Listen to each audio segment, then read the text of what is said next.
Hello, hello, hello, hello.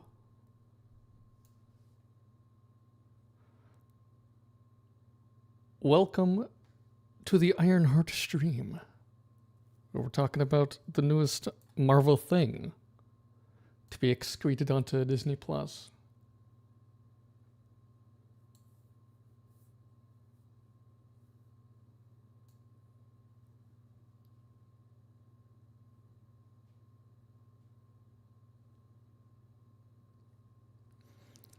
So the plan is to just go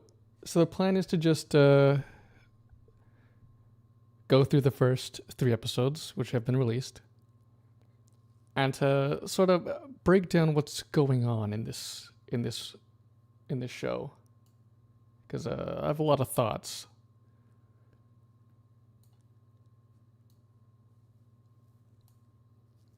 Also, I'm going to play a bit of the show in the background to give you something to look at. I'm hoping my setup has protected me from copyright shenanigans, hopefully.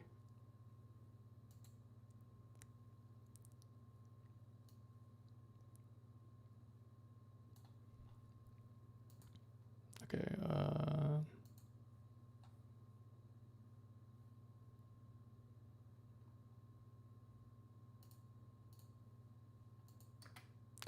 so the episode starts with this like flashback little montage of Riri and her friend Natalie talking.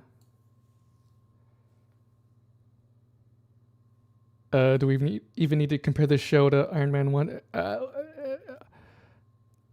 Well, it's not to this show's benefit to do that. I'll say that at the very least. So we start with this flashback, and it's just a lot of goofing around. I guess it's mostly to establish that she had a friend named Natalie, because that'll be important for later. Start with Riri. Off the top, she's already like bragging about how great she's gonna be, which, as you'll see, will become a trend in the show. A lot of self-aggrandizement from Riri. In this opening little montage thing, we hear about how she wants to be the greatest inventor of her generation. And coming out of Wakanda Forever, her sort of main takeaway from that, and this is what she says, I'm not goofing. Her main takeaway is that she needs money. She needs that money in order to accomplish the greatness she's striving for.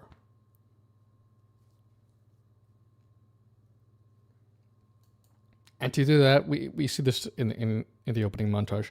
She is selling completed projects to other students, which is very much against the rules. It's not a good thing to do.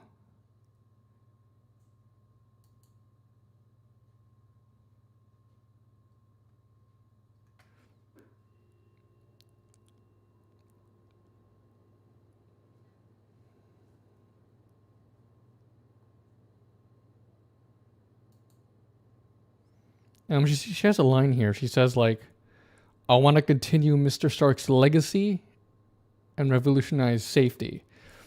That is a bizarre thing to say. To be like, I'm going to continue Tony Stark's legacy. Because, like, who are you?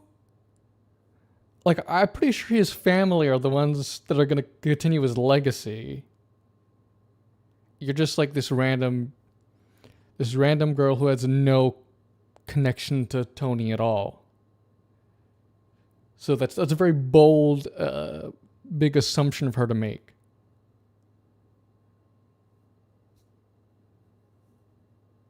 And there was a line earlier I forgot to mention. She says, do you think Tony Stark would be Tony Stark if he wasn't a billionaire? Which is a sort of a point that gets hammered on a lot in the show. This idea that Tony was only able to achieve greatness because he's a billionaire. Which is funny, given that in Iron Man 1, the whole point, it's the line. It's the famous line. Tony Stark was able to do this in a cave with a box of scraps. This is the first Iron Man suit. The invention of the Iron Man suit came about while he had very little to work with. He had almost nothing, and was under very dire circumstances. Now, obviously, Riri may not know this. Like, she may specifically not know this. I don't know if that specific story is known to people. So it might make sense for her to assume that, like, oh, well, he got where he is because he's a billionaire. That's how he invented the Iron Man suit. Maybe. But if that's the case, then it's awkward that the show keeps expressing this opinion. And you would expect at some point for her to learn that, or to figure out that, having billions of dollars wasn't necessarily what got Tony started, at least with the Iron Man suit.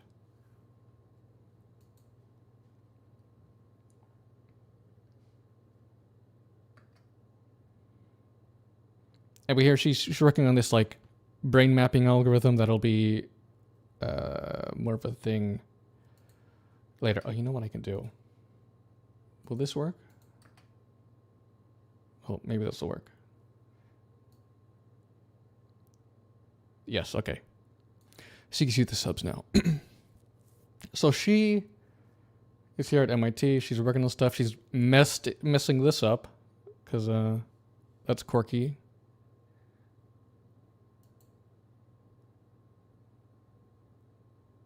And then we see that a teacher got seriously injured during that whole debacle. She doesn't seem to really care, though. She's more concerned with ensuring she gets to continue working on her projects.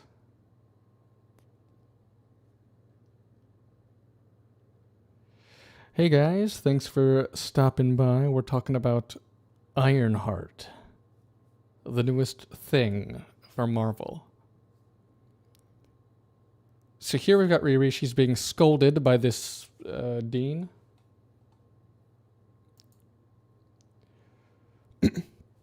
And we learned some interesting things. We learned that we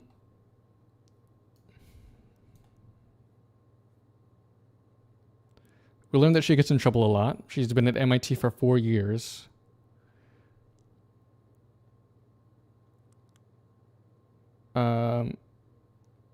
And as you can see, there's this interesting line she's saying right now. I want to build something undeniable. I want real-life scientific epiphanies. You want me to do homework. I have to explain to my professors. You want me to be small, but I refuse. So, a lot of arrogance about her abilities. And this interesting, weird... Because the dean calls her out on her bullshit immediately.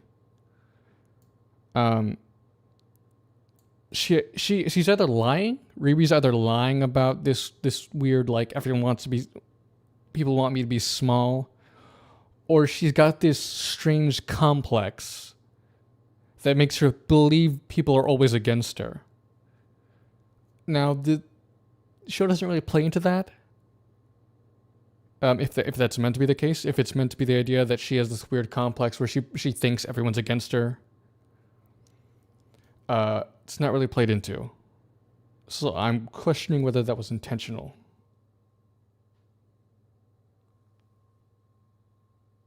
We also learn that... Let's go back a bit. We also learn about how much she's been given. We learn that she was given a course at MIT that was, like, tailor-made for her needs. She's been allowed a lot of leniency. She's been forgiven for a lot of rule breaking. And yet here she is. She pushed it too far. She went so far that they got to expel her. And as an introduction to a character, this is not the most... It's not the best to get us to like Riri. You know what I'm saying? To hear that, first off, we hear that she has this weird complex where she thinks everyone's against her. She's shown herself willing to cheat to get what she needs. And then we're told that she's been given super, super preferential, beneficial treatment, and that she squandered all of it and ended up here. Now, maybe this could be like the setup for her coming around, her realizing, oh, maybe I need to check my attitude or something. Maybe I need to grow as a person. This could be the instigation for personal growth. But as you'll come to see, that's not really where they go with it. Like, the show doesn't even really seem to understand how unlikable they've made this character. They don't seem to understand that there's this weird disconnect. And so you see, so she's been expelled. So she's in the lab grabbing her things, and she immediately starts stealing. Like, immediately. Like, the first thing she does, she goes to start stealing shit. Which is interesting. Interesting direction for this character.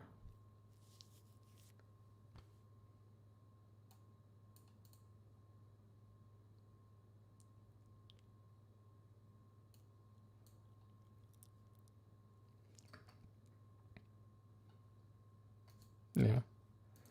So here they're like, I mean, you saw one student say, oh, she built that with her own grant money. She built that suit. And it's like, does that necessarily mean she owns it? That's a good question, right?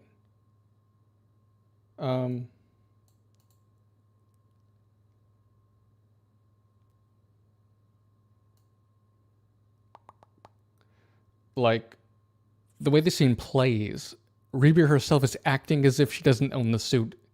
The way she's like very quickly grabbing it and then immediately flying off before anyone could say anything. The scene is acting as if she doesn't really own the suit. So that makes me wonder, because like it could be a thing, like in like the contract or whatever for the school, they're like, oh, anything you build we own. That could be a thing. That could easily be a thing, and if that is the case, then this is not your suit. And the student saying she built that with her own grant money doesn't sound like a legal argument. That sounds more like well, she deserves to keep the suit since she made it herself with her own grant money. Mother Hubbard. Sorry, I'm messing up here.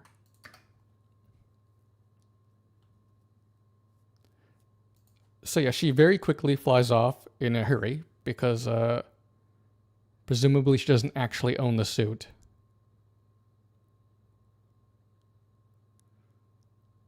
And we'll see in a minute that on the suit is the AI Trevor, which is like a school. It's MIT's AI, which is installed on the suit, and she's no longer a student, which lends more to the idea that she doesn't actually own the suit; she just stole it. But as we'll see, there's no actual consequences for her stealing this.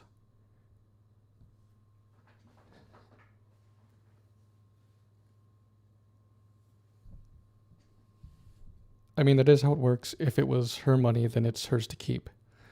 You know, that's possibly true.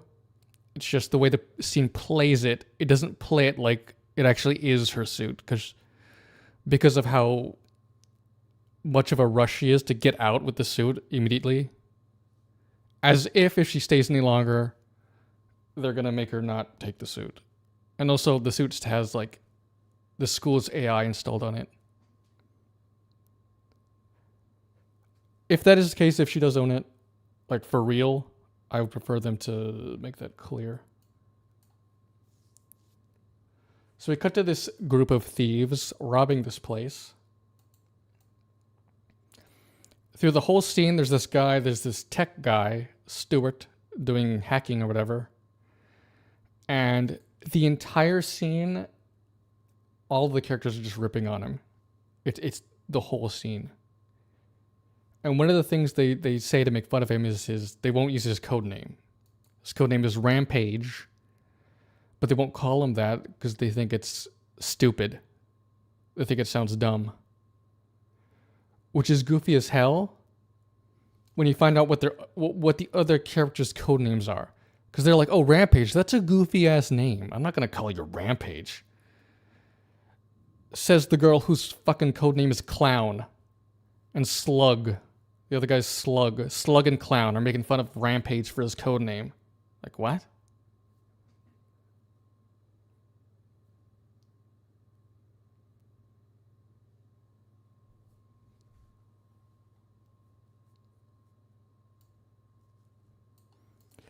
So you've got them stealing. They're stealing. They're fighting. Then we see their boss guy, who's the Hood, Parker. And so now we got the Hood and John, this guy, talking about replacing Stewart.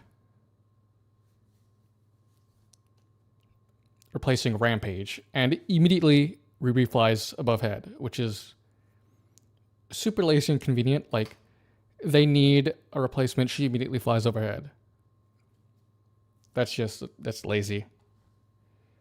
Yeah, I do think they were too harsh on Rampage, especially because later we'll find out that, well, we'll get to that, because there's more information later that makes his seeming incompetence stranger. But we'll get to that. That's later this episode.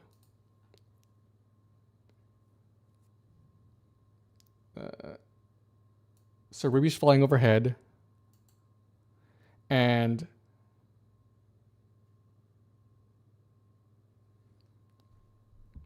yeah, I don't know if they're based on any comic characters. Probably they're probably based on some obscure characters. That's usually how this works. So Ruby's flying, and then she gets shut out of the school AI.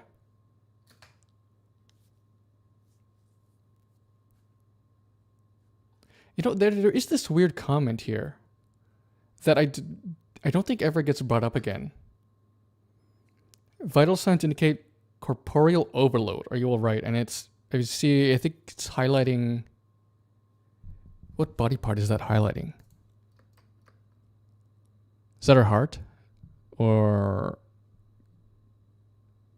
Because that's on the. What side of the body is that? It's highlighting some part of her body and saying that.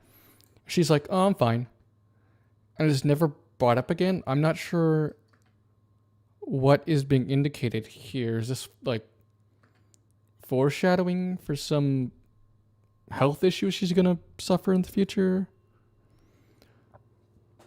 Or is it some obscure weird joke that I just don't get? Is it the ribs? Because nothing about the ribs comes into play later.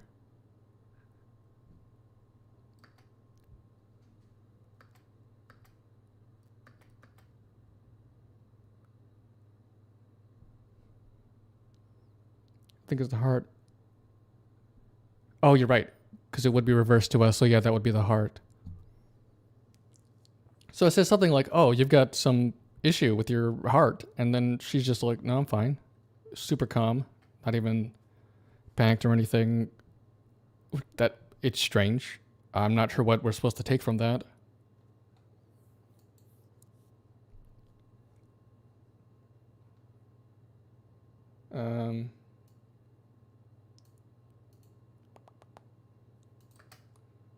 So she gets shut out of the system. At some point, we'll see in a minute. She's flying home at the moment. She's flying back to her house in Chicago.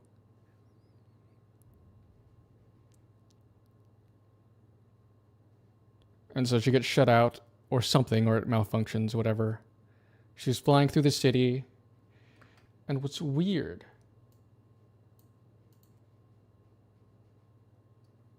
is that no one really reacts properly to this. Like some unknown person in what appears to be an Iron Man suit is flying through the city and crashing, and no one reacts. It's really weird.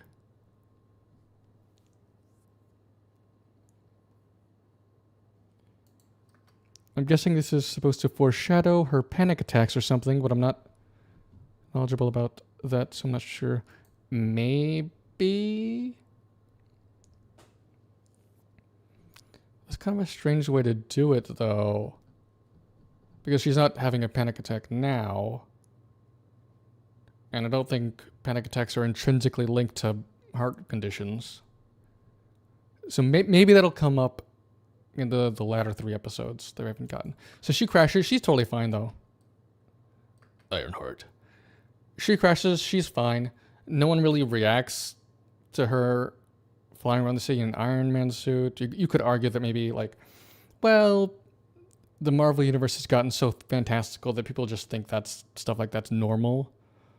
Although, the only person they only know, like, there's Tony and there's Rhodey that like people know of who wear Iron Man suits. Now Tony's dead and Rhodey is MIA. We don't know what's going on with him. So you think people would be curious about someone flying around in an Iron Man suit. What's also strange is that you would think there'd be some sort of involvement with law enforcement or some authorities or something of an unknown individual flying with an Iron Man suit through the city. Like you think they'd be like, hey, Riri, you can't just do that. That's not cool. That doesn't fly.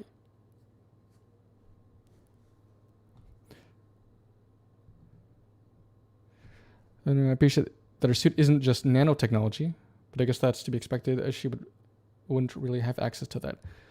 You know, yeah, you have a point. I do like that it's not nanotech. It feels more, goes back to the age of Iron Man suits feeling more solid and real. I do like that. Why would the suit's AI destroy itself instead of automate itself to either return to MIT or call someone to pick it up? That's a good question. I don't know. Because if that did happen, that would be a problem for Riri. And the show needs her to have the suit.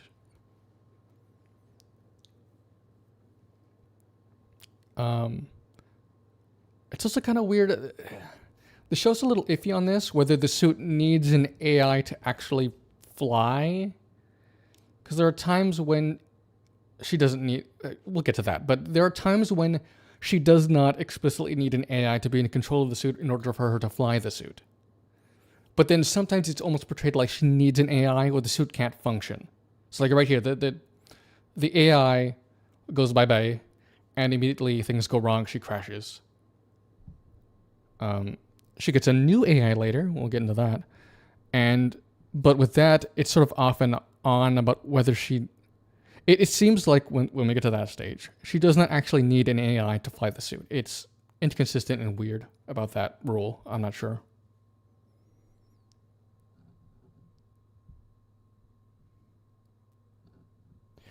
It didn't destroy itself. It just disabled itself from her suit because she's no longer a student. That was my interpretation. That's what I thought happened.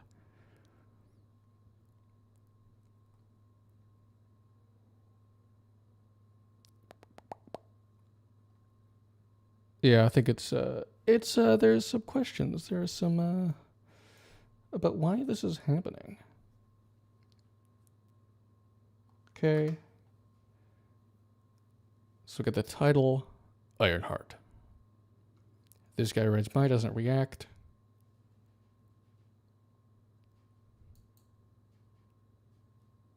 Just get a bunch of shots of the city. They get Riri walking, and she'll run into this kid that helps her carry her stuff. So that's cool, I guess.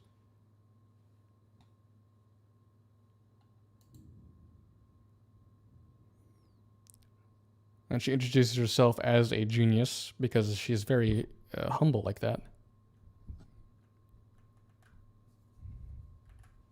See your friend.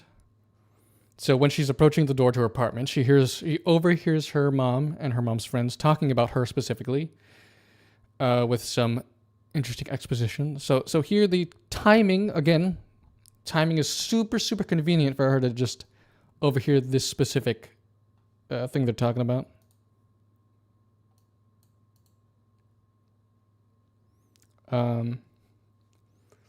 They mentioned something weighing on her after 5 years. and her not being able to say goodbye to Natalie and her stepdad. So we're hinting more so at this tragedy in Riri's past, which we'll get more information on later. So she goes in, she takes off her suit. Her mom's like, hey, good to see you. And we learned that her mom had to bribe a janitor to keep tabs on Riri because Riri does not, she doesn't ever call or talk to her at all.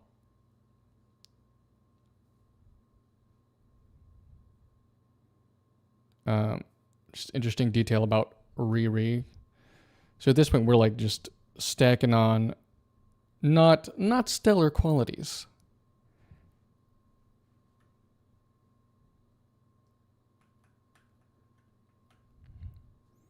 And we saw the first instance of her.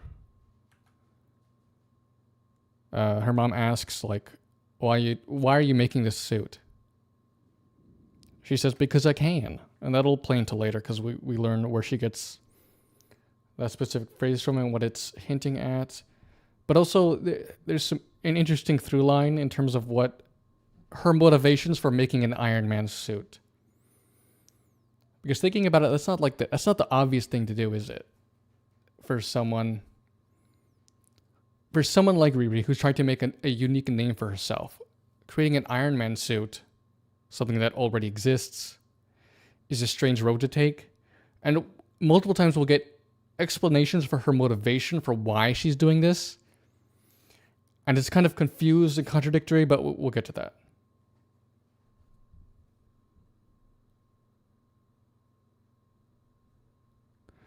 Would an MIT just inform her mother anyway, since Riri took the suit and did all these things? Definitely. She would definitely receive a call from the school, actually. You're right about that.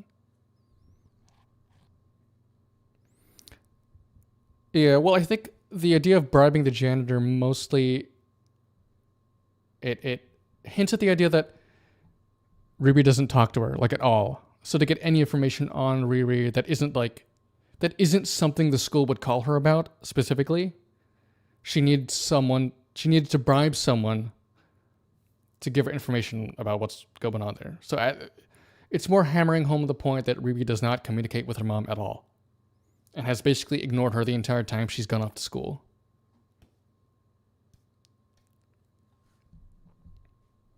So yeah, and then her friend comes in with the silliest of lines.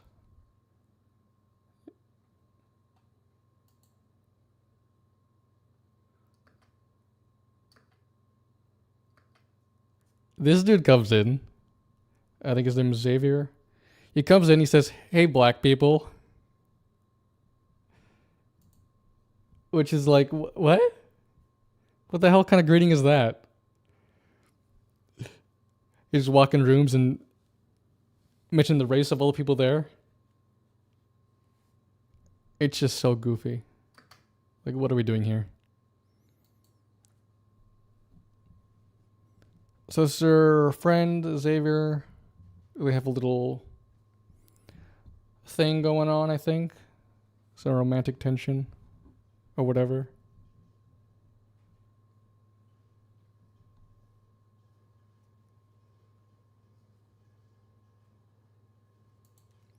And here we get a more in-depth explanation of her motivations.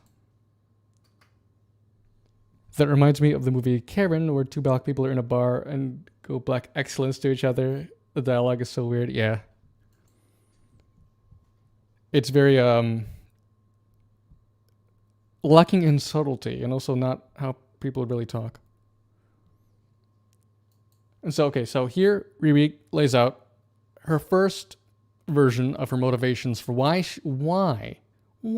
she's making an Iron Man suit.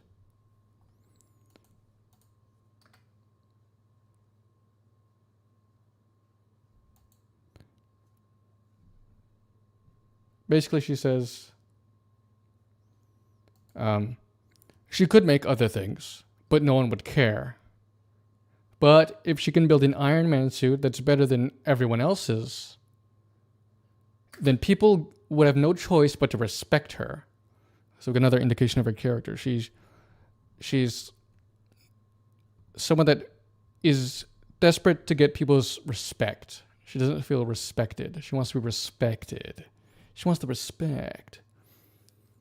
So earlier, we learned that she has this complex about believing that people look down on her, that everyone's against her. And here we learn that she's obsessed with getting respect. So, as you can probably see, we're painting an interesting picture of a very insecure person. We also have added on top of that she can't stop talking about how much of a genius she is. So we're painting the picture of someone who's incredibly insecure in herself.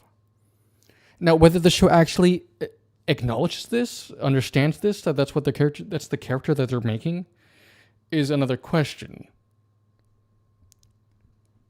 Because if the show were to understand that, then it could, build a character arc about that specifically, where that is the crux of her problems. But whatever. We also get told she wants to make an Iron Man suit because it is the thing that people would. Because if she could make if she can successfully make an Iron Man suit, and if she can make one better than anyone else, then people would give her respect. That's why she's making this suit, which I think is a kind of stupid train of logic. Because it's the idea that no one would care if she made anything else, that's just silly. Like, there are a bunch of super interesting, cool technological innovations in the Marvel Universe that people definitely would care about. Her honing in on the Iron Man suit doesn't make sense to me. And I was thinking about this. Oh, it's a thing that already exists. So, like, the idea that, I made an Iron Man suit, that'll get me noticed. Those already exist. They've existed since 2008. And the idea that you're going to make something more advanced, like the making it better than anyone else. Like, Tony has made some insane levels of advancements with the Iron Man suit. Like, the version of the suit we get in Infinity War Endgame is insane levels of advanced. Like, it's all nanotech. You can do crazy shit, shoot lasers. It's insanely megally advanced.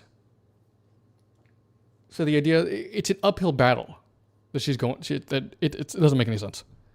She would have an easier time inventing something new and innovative than trying to push past the level of advancement Tony achieved with the Iron Man suit. It's ludicrous.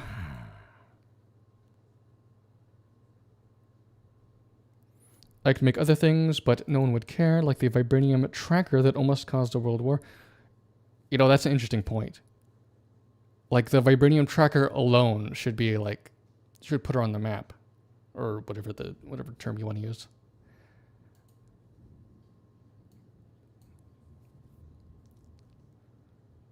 Who does she want respect from, and why? Why do you need an Iron Man suit to do that?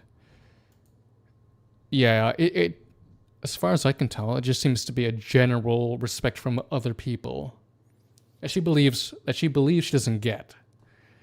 Which isn't true, by the way. In that earlier scene with the Dean recognized her brilliance, and because of that, tailored a course at MIT specifically for her needs, and gave her a million chances to redeem herself after getting in trouble a lot. So she definitely got respect from her. We'll learn later that in Chicago, she made the newspaper all the time, like constantly. People are constantly writing articles about her that were glowing praises, so she got respect there.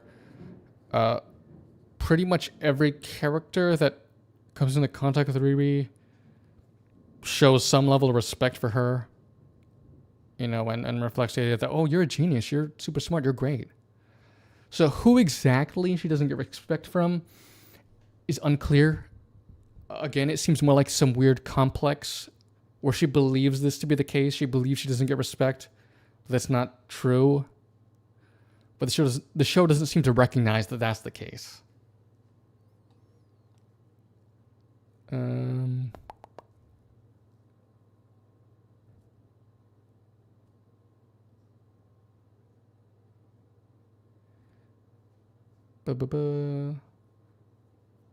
if it wasn't, that's just objectively incorrect from the film she was introduced in, since everyone cared about what she made. Yeah.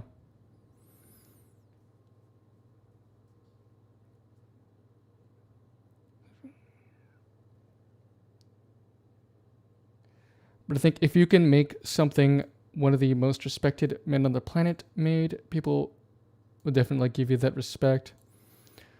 Sure, but that's definitely not the only avenue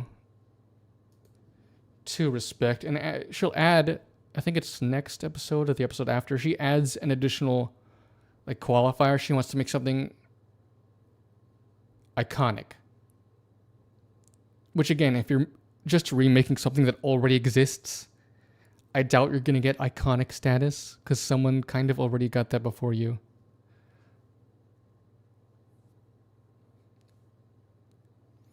Don't think there's any Iron Man suits left other than the War Machine armor and Pepper's rescue armor. Is that the case? I wouldn't think so. Like Tony made a lot of armors. And I feel like Pepper will still have all of those. It would be one thing if she was inspired by Iron Man because he saved her life in the Battle of New York and wants to be the new Iron Man. I think that's how the Hawkeye show does it. Yeah, that's how Hawkeye does it. Hawkeye, it's with the new character. Oh my goodness, can you hear that?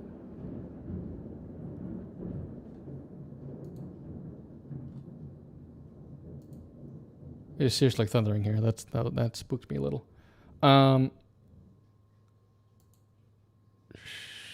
Right. Yeah, in Hawkeye, the new character whose name escapes me, she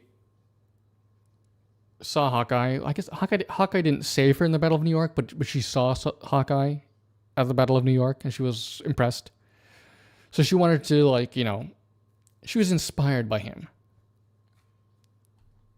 But that's not the case here. We'll find later that there's a really vague, tenuous connection between her and Iron Man that the show tries to use to justify her, making a Iron Man suit and being an Iron Man-esque type of hero. Tony's not around to make any more of them. Sure, that's true. Although you think his family would be interested in carrying on that legacy, learning to make more. But yeah, you got a point. It'd be way more relatable if she wanted to live up to a hero that she admired and is no longer there than just to gain Nebula's respect. Yeah, I think that's the case. That's true. Although maybe they didn't want. It's possible they specifically didn't want to go that route because they've sort of done that with Spider-Man. With Spider-Man being a sort of a protege, mentee of Iron Man and worrying about carrying on his legacy and things like that. So maybe they thought that would just retread what they've already done. I really wish we got a chance for Riri and Tony to have some connection before this. Would have said have her take Harley's place in Iron Man 3, but Riri as a character didn't exist then. Oh, is that the case?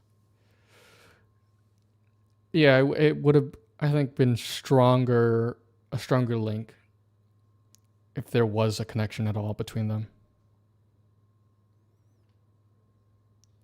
You just can't get past that when she already made something that was so iconic that it made the monarch of a utopian country respect her heavily. Yeah, that's true. She got a whole country that respects her ass.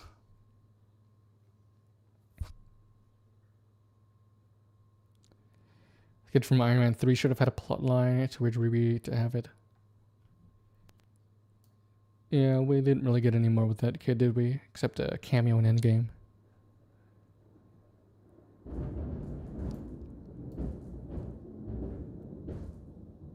Whoa.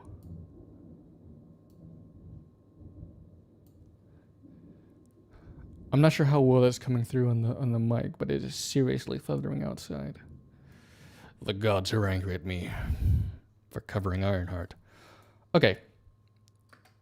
So she says that. She has that conversation. Oh, something I forgot to mention is, let me see if I can find the specific dialogue, though. Earlier in the scene, when she's at MIT, she's talking to the dean.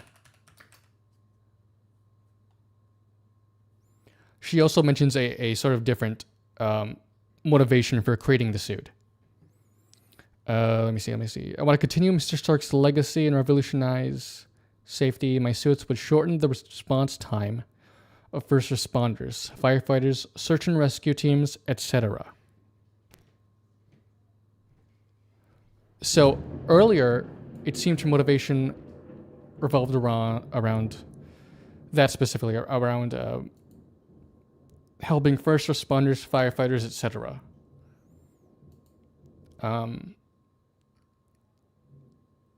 But that seems kind of like the connection between Iron Man's suit and like a firefighter is kind of strange. Like, is that really, like, what are you gonna do? Is the idea to make Iron Man suits for first responders, firefighters, and stuff for them to fly around in? Is that the idea? I feel like that's a little overly, I don't know, complex, or like giving them a flying vehicle to fly in, I think would just, that makes more sense to me. That seems to make more sense, seems to be more economical than getting literally like every firefighter in an Iron Man suit. And I don't think she doesn't ever reference this motivation again after that initial scene with the dean. And then you get to this scene, and her motivation changes. It's something completely different now. And then later it will change again, and we'll get to that though. Yes, big storms.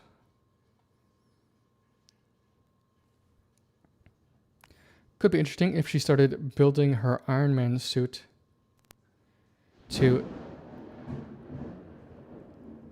impress Tony, but he died before she finished and left her with unresolved issues. Could be the mentor she always wanted but never got. Yeah, that's another interesting direction to take that would create a more solid connection between Riri and Iron Man.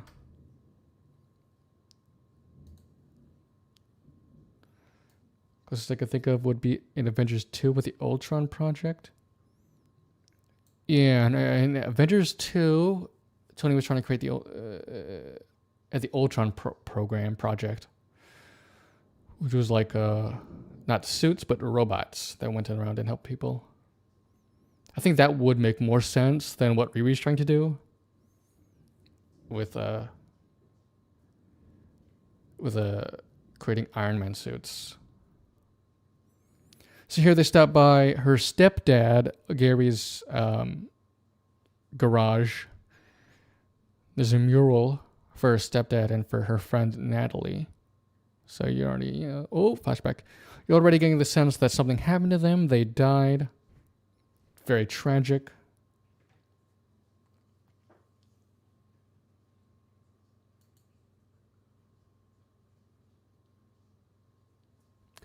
Exactly, this is why I hate the fact that Tony was Peter's mentor figure, because it takes away from the opportunity for others to, like Riri and Harley, to have the mentor-student relationship.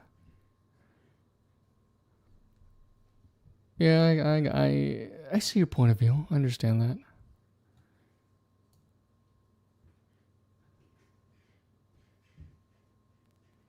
Let me see.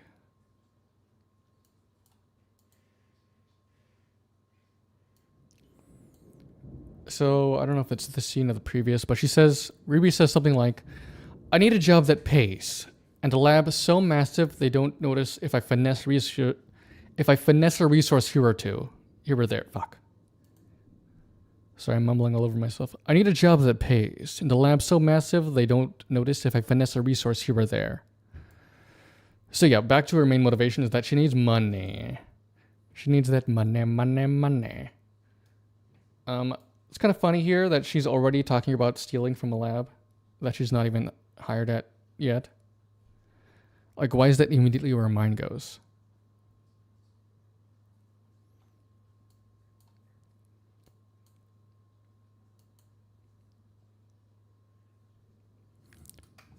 And she says something like,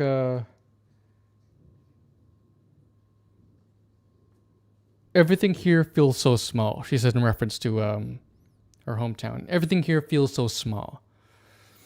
Which reminds me of the line earlier in the dean's office where she says that, oh, people want her to be small. So again, we're hearkening on that point, that this complex she has about being small, being seen as small. She doesn't want that. She wants respect. She wants to be big. She wants to be huge. Then here we have Joan spying on Riri. Getting ready to recruit her, as we'll see later.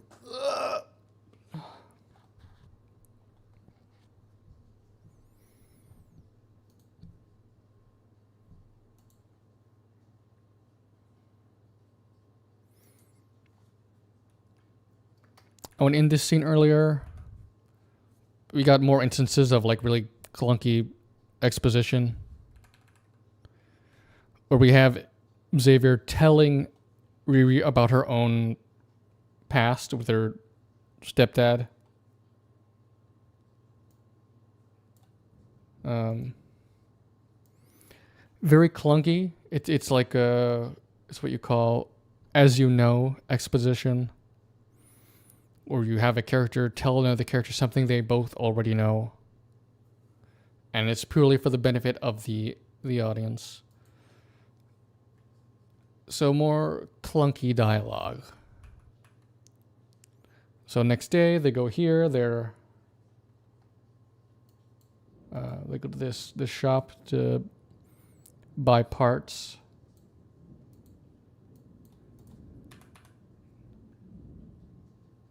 She goes to meet the owner, Jim, who immediately starts glazing the hell out of her. And this is where he mentions the... it's after this. It's right here that we get the mention of all those news articles written about her, talking about how great she is, how smart she is. You know, she went to college at age 15, which is crazy.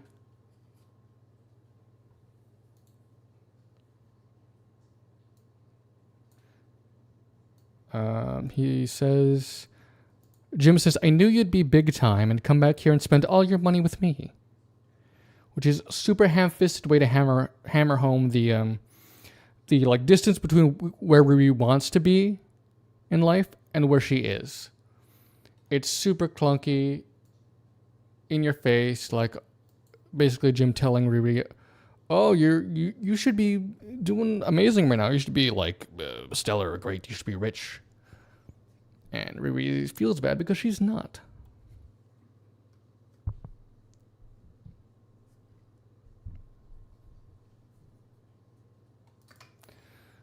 And so, because she doesn't have any money, she's going to ask for a discount or something.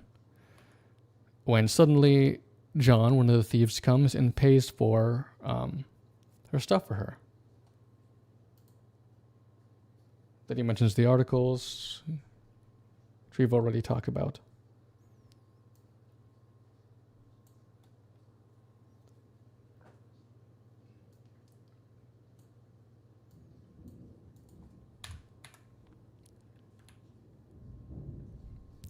And here, he asks an interesting question. We'll get in a second, I think. How come you're not working at, like, I don't know, Stark Industries or something? I mean, you're at least as smart as that Tony guy, right? So more glazing, more characters calling her a genius. But also, that is a very fucking good question. Why isn't she working at, like, Stark Industries or something? So the whole premise of the show is kind of broken from like at the foundation. You know, the entire sort of conflict she's going through in this show is that she doesn't have money to make and advance her suit. That she needs the money to do that. And because she doesn't have the money, she'll start working for these shady guys to get money. But why? Like, she's meant to be a super mega genius, but she can't get a job, like, anywhere? Like, with how much of a genius she's meant to be, with how much characters glaze her as a super mega big brain 5-head genius, she should be working at, like, Stark Industries. Why isn't she? Why isn't she working some... She also has been, like, working diligently to recreate the Iron Man suit. So it's like, when Stark Industries wants someone like her, like someone mentioned in the comments earlier, Tony's dead. Tony can't make the suits anymore. When they were looking for people who can recreate the suits to work at Stark Industries, at the very least, they'd want to hire people who can make Iron Man suits, at the very least, to keep them out of the hands of other nefarious persons, right? Because that was one of the things with Tony. Like, if you think back to Iron Man 2, he was somewhat dealing with the idea of other people trying to recreate his tech, and he wasn't a big fan of that. You know, it sort of harkens back to the Iron Man 1 thing of Tony coming to realize how dangerous it is for his weapons to get in other people's hands, and him trying to prevent that. So yeah, this is like a foundation cracking plot hole in this series. She should be working at like Stark Industries or some equivalent because she is a super genius. It should not be difficult for her to get a job. This is ridiculous. And as you see, she doesn't actually answer his question because there is no good answer. She just dodges the question. Because she doesn't have an answer, and the show doesn't have an answer. She could sell her inventions? Exactly. There's so many things she could do to get money that it is ludicrous for her to have to resort to working with these shady motherfuckers.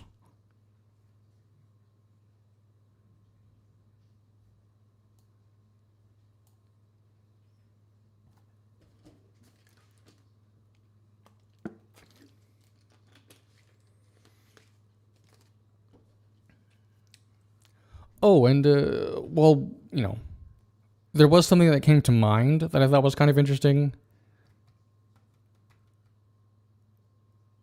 And never mind. Well, actually, no, I'll mention it. It made me question, like, oh, would Tony have, like, a patent on the Iron Man suit? As, like, a patent or, like, a copyright or something? Would it be legal for Riri to make her own Iron Man suit? If it's something she made from the ground up herself, that's unique from Tony's suits, then maybe she wouldn't have to run into like an issue like that or something. I don't know. That was just a thought I had.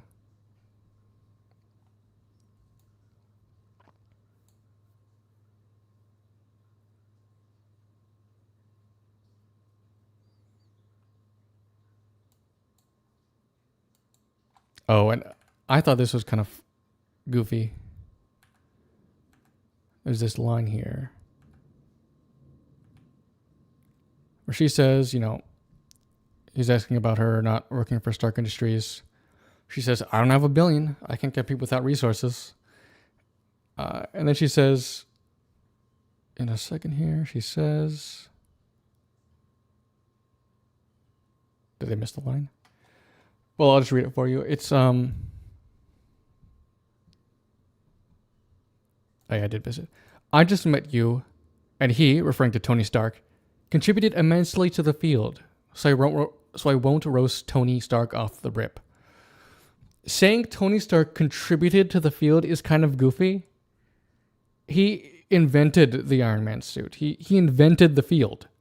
He didn't contribute to the field. He invented it. Feels like you're kind of downplaying what Tony did here by just saying he contributed to the field.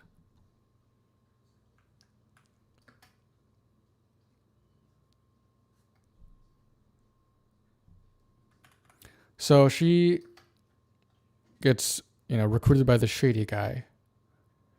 So she goes to where he specified for her job interview.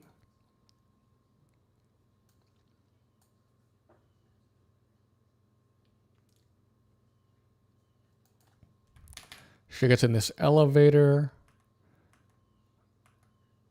which starts filling up with gas, with a mysterious gas, and the voice tells her she's gotta do such and such in order to get out, in order to get to a gas mask, so she doesn't pass out. Remember how Iron Man 2 established that other countries attempted to replicate the Iron Man suit, but failed? I wonder if they would take Riri's offer. Yeah, it's another very... that is definitely another avenue she could have taken, other than becoming a thief. So she is stuck in this elevator. It's filling up with gas. She has to solve this problem to get a gas mask or something. She decides to instead do that. She goes and she hot wires the elevator, and then she just pries open the door. This guy's like, I heard Riri Williams was a genius. It's like, I don't think she did anything particularly genius worthy. She basically just pried open the door.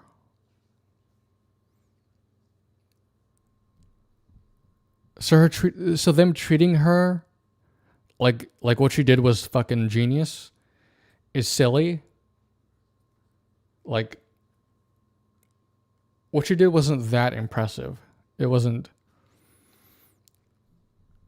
her having made an Iron Man suit is far more impressive than whatever she just did. It's weird that that's what impresses them. We also learned that Rampage here, he also took this test and passed, which is why he's on the team. Which makes his seeming incompetence all the stranger. Because if he passed this, what they portray as this super hard, complex test, if he passed that, why is he so incompetent?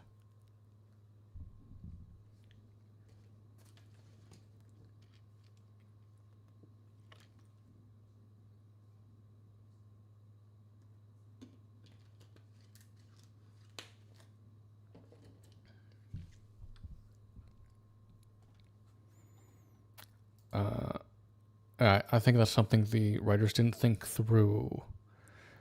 That the same thing Riri does to prove she's a genius is something the incompetent loser Rampage successfully did.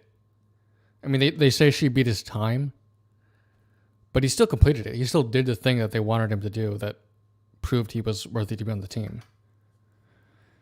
It's a little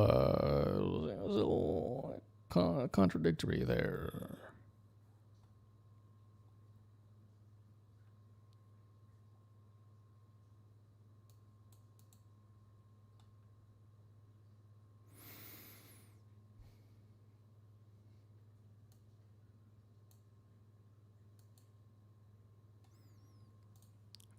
And so she's talking to these guys, and Parker, or the Hood, or whatever you call him, he says, Riri, I see you fed up with mediocre folks taking your spot, mediocre institutions rejecting your genius. Oh, excuse me.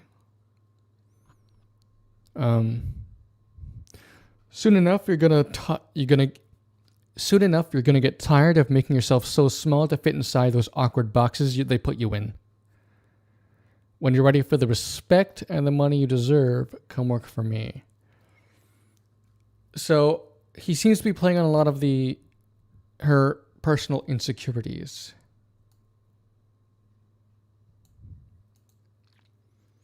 Like he specifically mentions being small and not getting respect.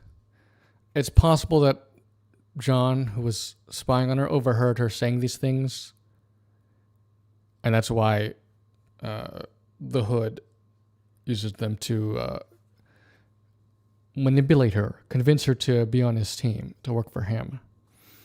One thing I'd like to note is he says mediocre institutions rejecting your genius. MIT didn't reject her genius.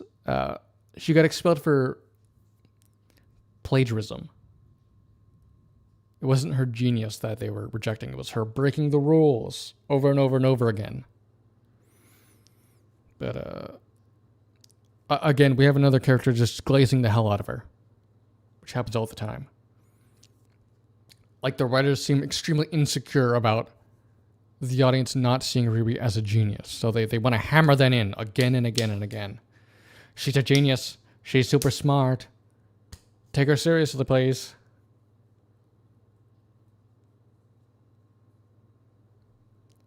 They didn't reject her genius. They expelled her because she did other people's work for pay. Exactly. Yeah. But we're bending the truth here in a way that does not, like, it is unclear whether the show understands that Parker is lying, that he's saying bullshit, because Riri doesn't object to what he says at all. She seems to believe that that's true. That's how that happened.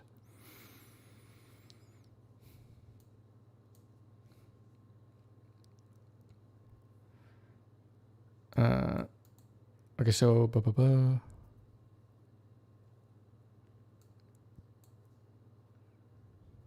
So Riri initially rejects his offer,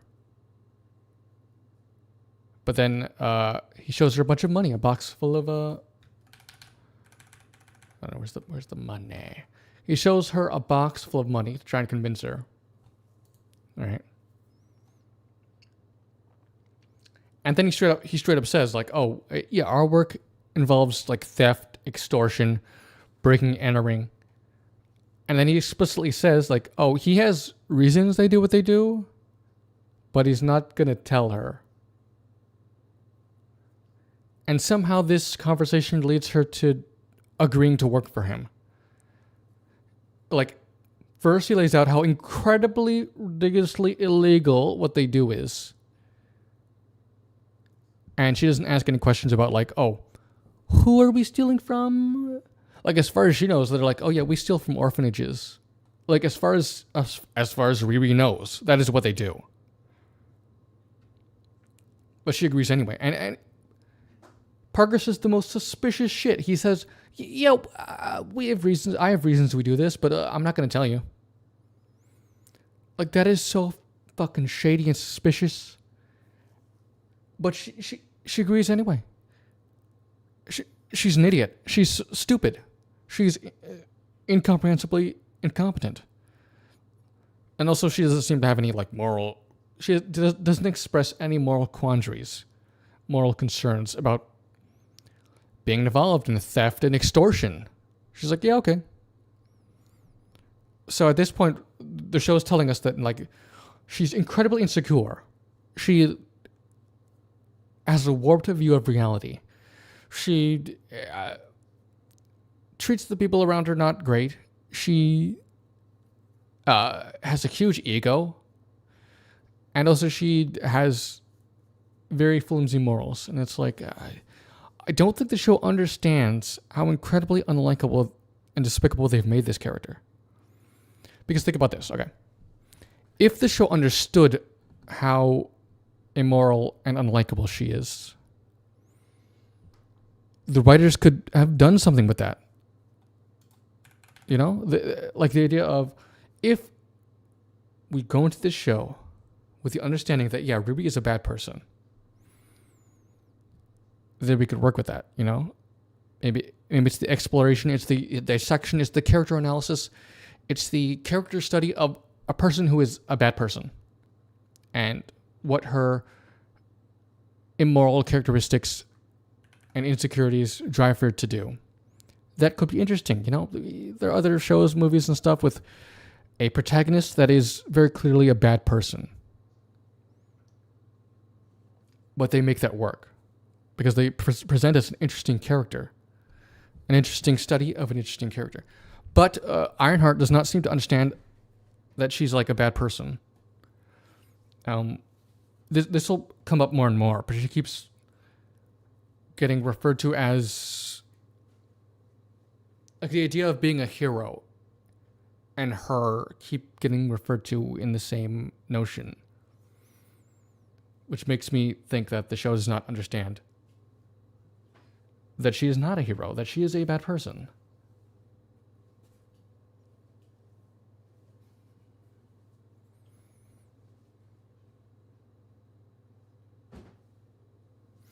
The show wants us to believe that someone as smart as Riri would trust shady people who tell her upright that they are thieves and almost killed her. Yeah, exactly, yeah. She's an idiot. There is no way that someone as smart as her would buy into any of this at all.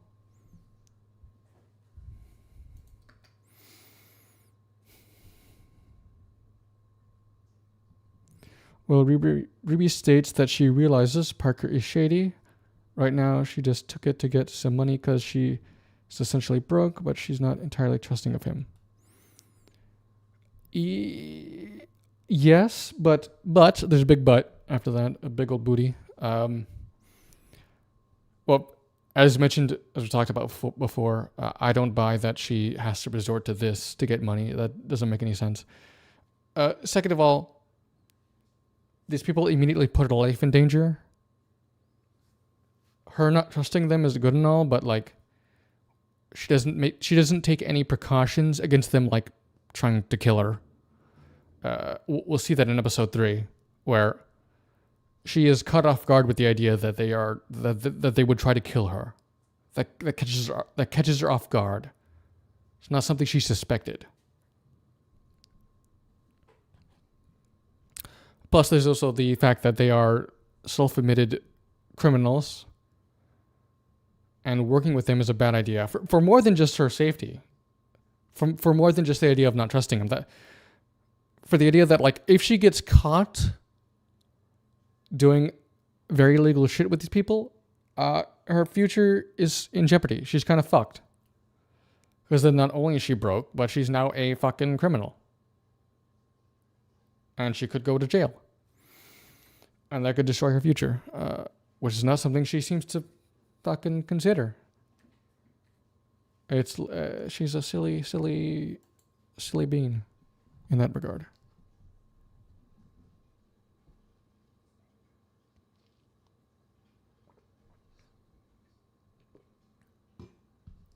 Okay. Hadn't made it to 3 yet. Only watched 1 and 2. Yeah. Episode 3 goes more into... Episode 3 delves much more into the shadiness of the thieves and the consequences of that. Okay, so here she's listening to a mixtape that her friend Xavier made.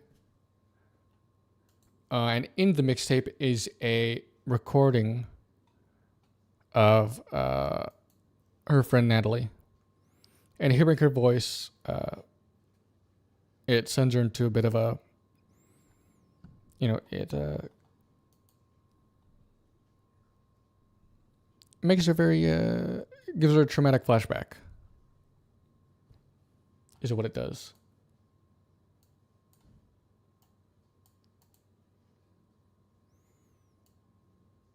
That takes us into this flashback.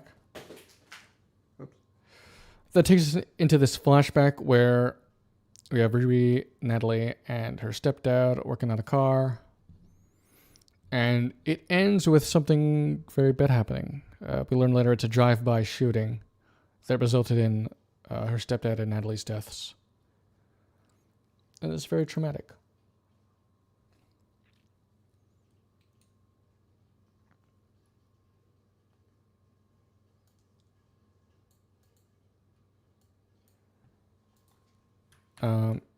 And sent her into a little bit of a panic attack. Makes her snap at her mom about abandoning her stepdad's garage. We hear that her stepdad was very important to her, as well as his dream and the car he was trying to repair.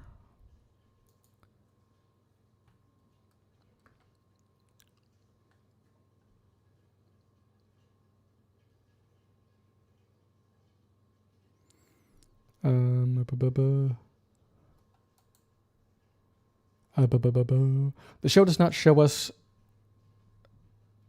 that this is the optimal choice for Riri, and even reaching to this point is because she broke policy with the high-end institution she chose to go to. Right. It really is the embodiment of what Tony said to Peter: if she's nothing without the suit, or in this case, the notoriety from making the suit, she really shouldn't have it. Yeah, so that idea of, well, power and responsibility does not seem to apply here. It's not a philosophy that Riri subscribes to. We'll say that at least.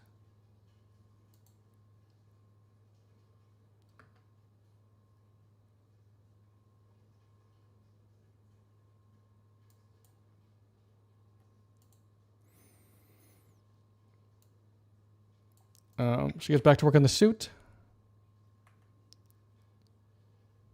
We also cut to these chuckle fucks. Oh yeah, okay, so we learned there's something going on with the hood. He's got some weird thing going on with his back. Later, it will be described as scales, him having scales, but to me it doesn't really look like that. It looks more like he has weird black veins crawling all over his back. Kind of like a lightning scar, almost. So this is part of an ongoing mystery with Parker, where he seems to be in cahoots with some sort of supernatural entity, and that he's been granted power, but at a cost, and that cost is he's all fucked up. I think the latter half of the series is going to go into more detail about that. What exactly that is. Okay, so we're back with Riri. She's using all kinds of shit to make her suit. It feels to be like they're really trying to emulate or embody the sort of Iron Man 1 feel of Tony making his suit with scraps of metal in a cave. Feels like they're trying to ape off that feel. But it's just, a less impressive version of that, a less meaningful version of that.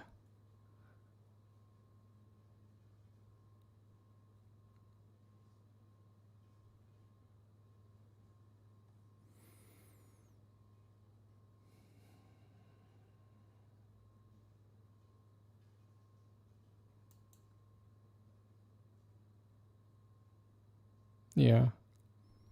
Get more of this. Let me see.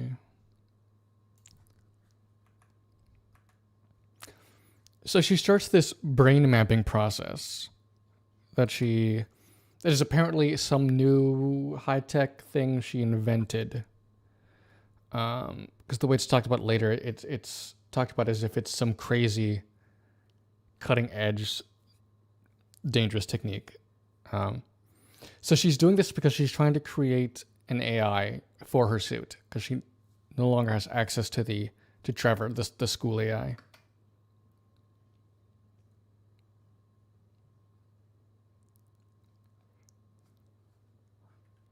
She's doing this brain mapping. We're shown that she's thinking about Natalie to some extent, which will be important. You see this guy? Yeah, we have this scene with Parker and his hood. Yeah, so we're shown she's thinking about Natalie, at least a little bit. She falls asleep, and when she wakes up, the brain mapping's done, and what has been created is what appears to be an AI replica of her dead friend. Now, this raises all kinds of questions that the show has yet to answer.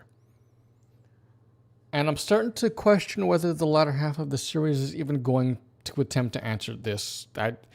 It should, because this is kind of important. This is kind of question raising. This is insane. We'll get to that in a second, though. So she's like, Natalie?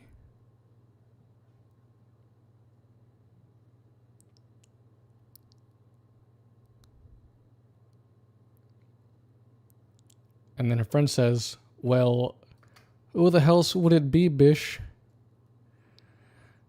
Which is a line of dialogue that was spoken in the show.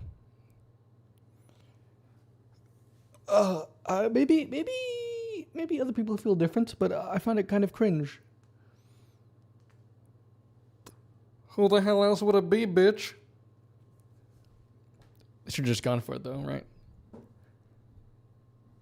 She should have just said, bitch. Who the hell would it be, bitch? And that's the end of episode 1.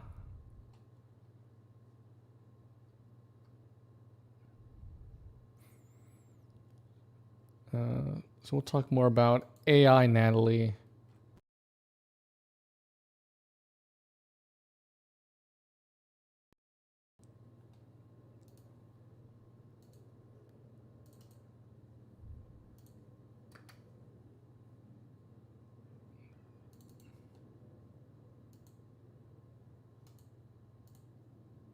All right, episode 2.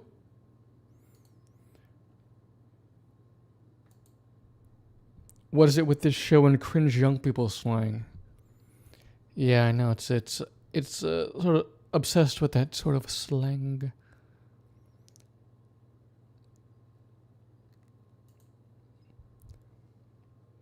It's very cringe.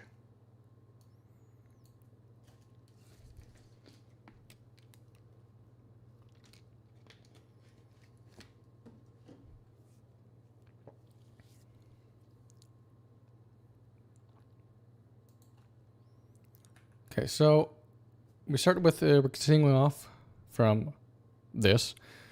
Understandably, Riri is freaking out because her dead friend has been recreated as an AI.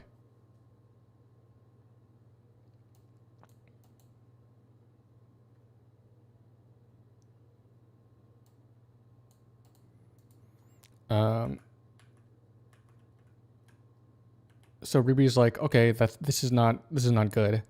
What she wants to do is she wants to erase the AI Natalie and start again.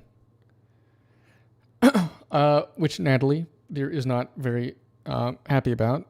And when Riri tells her to run diagnostics, she refuses. So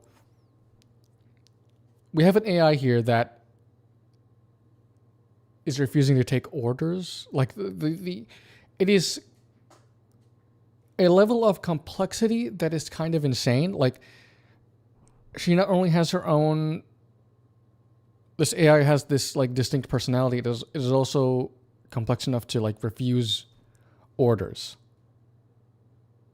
which is strange because presumably that isn't how Riri was intending to program it. I think it's just the AI replicating how Riri thinks of her friend, not Natalie herself. I don't know if the writers are smart enough to address this, but it is the only way that this makes sense. Yeah, exactly. That is a big question. Is this really Natalie, or is this just Natalie recreated based on Riri's memories and thoughts of her? They do point out that Natalie the AI has gaps in her memories. And I'm wondering, because this is very crucial, the show has not answered this yet, but where are those gaps? Because that would be very telling. It would be very telling where the gaps are. Are the gaps things that Riri doesn't know? Like, it has not been expressed yet, or even addressed. Does AI Natalie have memories of things Riri doesn't know about? Because that is like the cleanest way to tell whether, like, what AI Natalie is. Because at the same time, the show is constantly talking about her like she is literally Natalie. Like the AI Natalie believes she is Natalie. She believes that wholeheartedly. She does not think she's. She understands she's an AI, but she also thinks she is literally her dead friend, Natalie. And she perfectly seems to act like her dead friend, Natalie. And later, when Riri's mom interacts with Natalie, she says something like, "Oh, it's like you brought her back. It's like that's Natalie's soul has been brought back." People are always talking about. The characters talk about AI Natalie like she literally is Natalie, which she can't be. That's an impossibility. You can't bring back a person from the. Oops. I just bungled that. Where am I? Sorry about that. I lost my train of thought. She's talked about like she literally is Natalie, which is an impossibility. You can't recreate a person based on Riri's brain mapping. It needs to be addressed. It needs to be specifically addressed because, and as time, we'll get to it. We'll get to it. But as the show goes on, Riri seems to believe more and more that AI Natalie literally is her dead friend Natalie. Brings up all kinds of questions that the show does not properly address, but we'll get to those as they come along. She's no more of the real Natalie than Chef Gusteau constructed from Remy's imagination from Ratatouille is the genuine article. Yeah, that should be the case. That should be the case.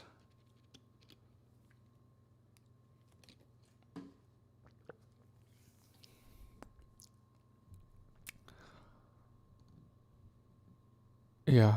Okay, continuing on.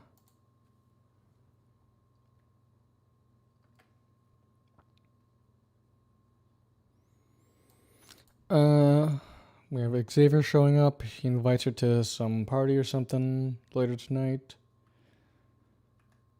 Then she goes and meets with the thieves again, and they get the rundown on the job they're gonna do. They're gonna rob Shayla Zarate. Sheila Zarate. Zarate. I can't remember how they pronounce it. She is the innovator. She's a CEO of Tunnel, which is a company that has created this sort of underground this under system. Okay, I'm sorry. I'm losing my mind. It's like an advanced underground highway system. Is basically what she's invented. Yeah.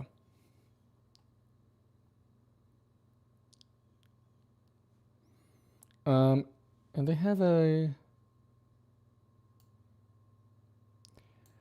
interesting comment about.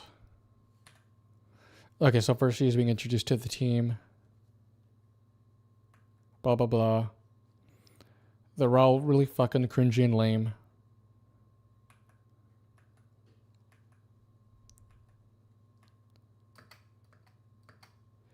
So this girl, Clown, mentions, that the tunnel system would destroy entire communities. I don't know what she means by this. And it's not extrapolated upon. Like, there was no extrapolation. I don't know what that means. What do you mean it would destroy communities? I don't know. They don't say anything. It's the only real... I guess it's the only real criticism. They just throw out this random one-line criticism of Zarate. And that's it. They don't expound upon it. They don't explain what they mean by this. And it feels like, because they also do this with the next guy they rob, where they throw out a random one line of dialogue about how he's actually a bad person. It seems like the show wants to low-key justify them robbing these people by telling you, oh, they're bad people, so we can rob them. And you don't have to feel bad about it. Which is lame, because they throw out these lines of dialogue about how the people they're robbing are actually bad people who are hurting the community or whatever.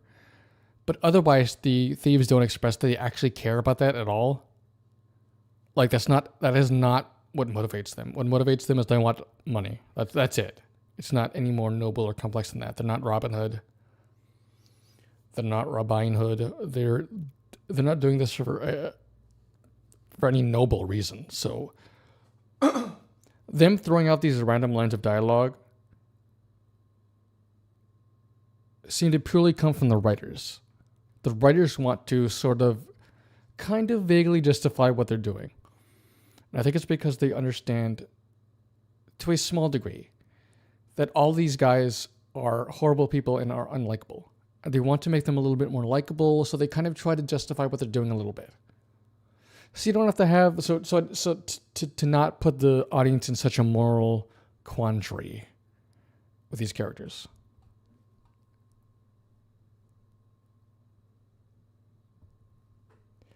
We'll wait for the next 3 episodes to deal with this topic, but I don't think we'll get that level of sophistication in the script.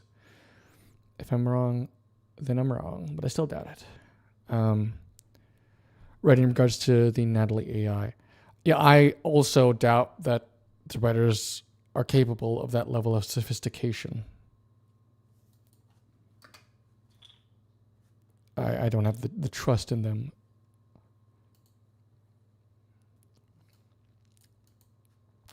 So then we have this scene with the thieves, and they have haha jokey banter that are supposed to make them likable, but just make them annoying.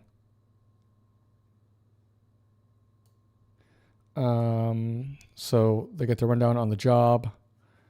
Riri is asked to bring her Iron Man suit for the job. Oh my god. Remember that? Yeah.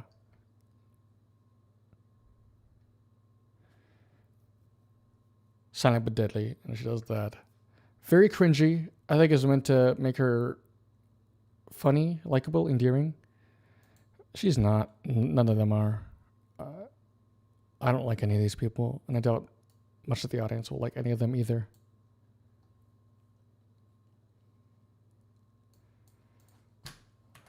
Okay, so Ruby's working on the suit. More interactions with AI Natalie.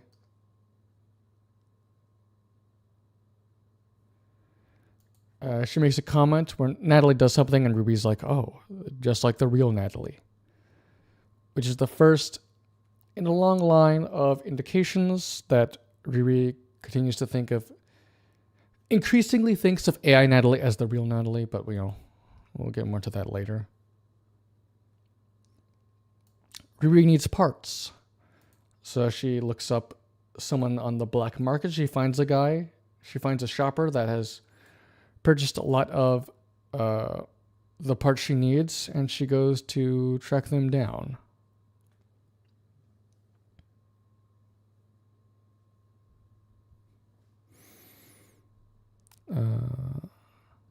Pretty sure that sympathy for the character set sail as soon as she stole the Iron Man suit, but we have to find some way to not make her full-on villain despite her egotistical motivations. Yeah.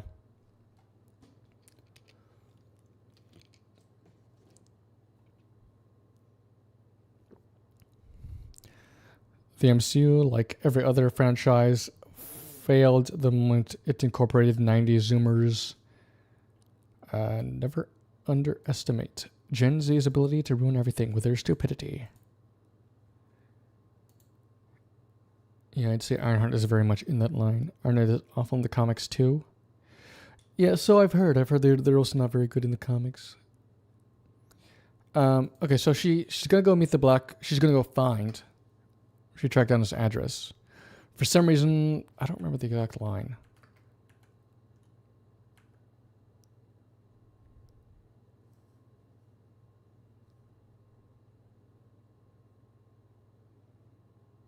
For some reason, she can get this dude's address.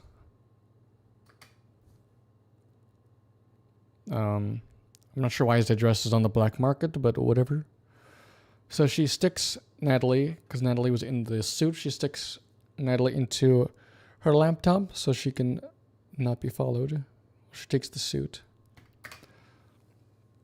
More glazing. Natalie makes fun of her because Natalie has to take the suit with her, obviously, to the black market shopper in order to get it upgraded. She says, "You're a strong, independent woman, but you ain't that strong." And it's like, oh, laying it on a little thick, aren't you?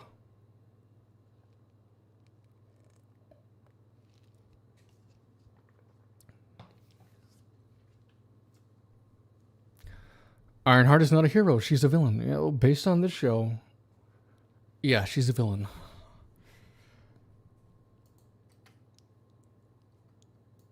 Let me see.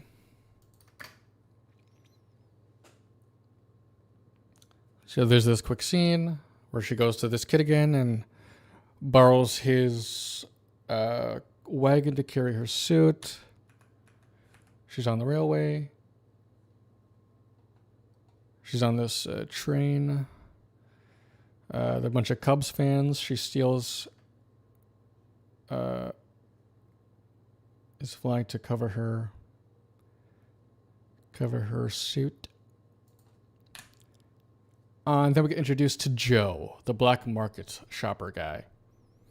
And we're, in very comical fashion, we're shown that he's a super pushover. He does not stand up for himself. This lady has her dog crap on his front lawn. And he's like, could you not do that? And she comes up with some lame excuses, and he does not fight for himself at all. So he's a spineless wimp. That's the characterization of this guy. Which, are you surprised that that's how they characterized him? I was not. So she meets him. And basically what Riri does here, she basically blackmails him to get all of his shit. She's basically like, give me your shit or I'm going to go to the FBI and rat you out. And obviously he's not a fan of that.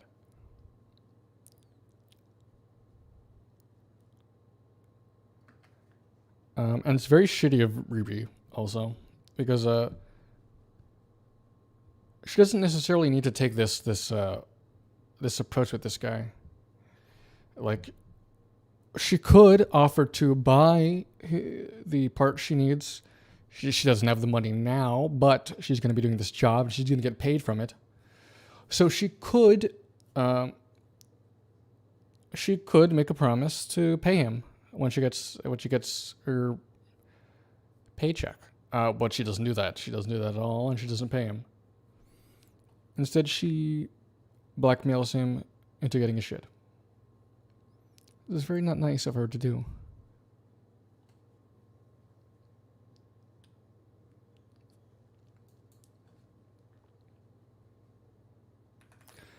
So he drives her to where his stash is. We'll learn a bit more about how pathetic Joe's life is. You find out that he's constantly being blackmailed. He starts crying here. In a very comical fashion. He gets blackmailed twice a day. Which is ludicrous. So that's just comical. He is portrayed as a comically pathetic person.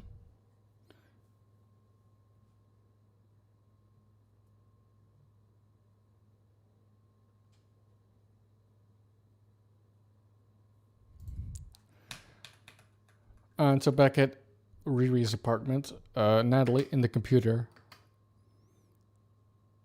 starts looking through her folders. She finds pictures of Riri with the alive Natalie from back in the day.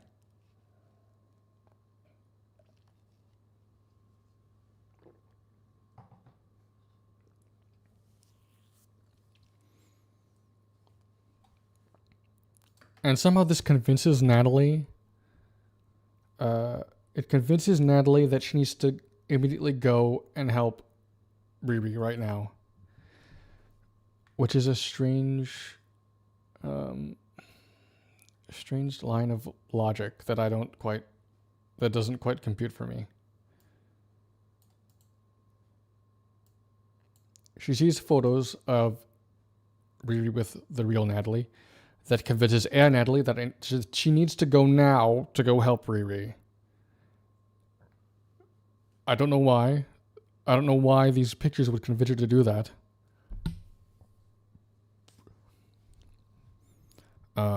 It seems like the story needed Natalie to not...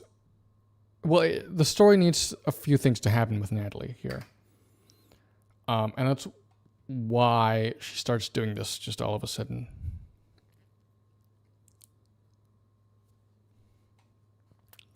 So she breaks out and she accidentally, projects herself to Riri's mom, which will be important for a later conversation they have. So they get to Joe's stash.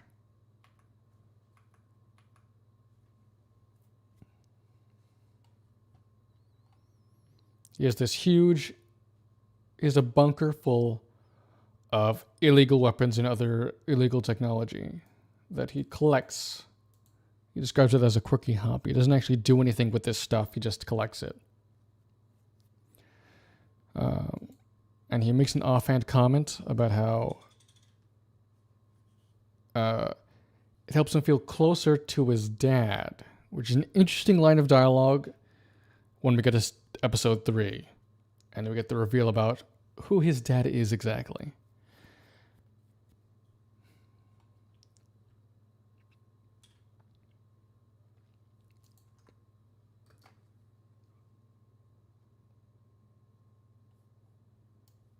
And we do get a bit of Joe's perspective on what people should use this technology for, this kind of technology. He says, I just mean that technology is meant to advance humanity, and bionics is about so much more than weaponry and defense. You can actually help people. Organ replacements, prosthetic implants, that's just the tip of the iceberg. So yeah, he thinks that this sort of technology should be used to help people. Should not be used for just like weaponry and defense, which is an interesting admirable quality of his. Yeah, that is an interesting line, but not for good reasons. Yeah, when we get to episode 3, that line becomes a little more confusing, but we'll get to that. So yeah, and so that leads into a conversation where he asks Riri why she made her Iron Man suit. Well, if not to help people, why would you build the suit? She says, because I could. And we'll get to that. Later we get an explanation for what because I could really means. But also, we're getting her definitively saying, yeah, like I didn't make this to help people.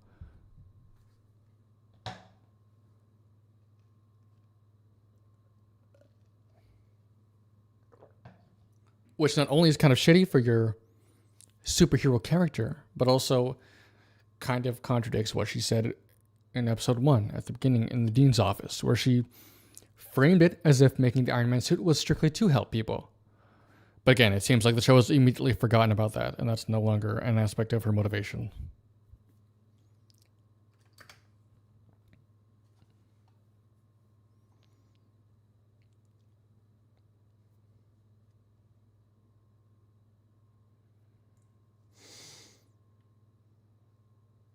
So here we have Riri's mom having a friendly chat with Natalie.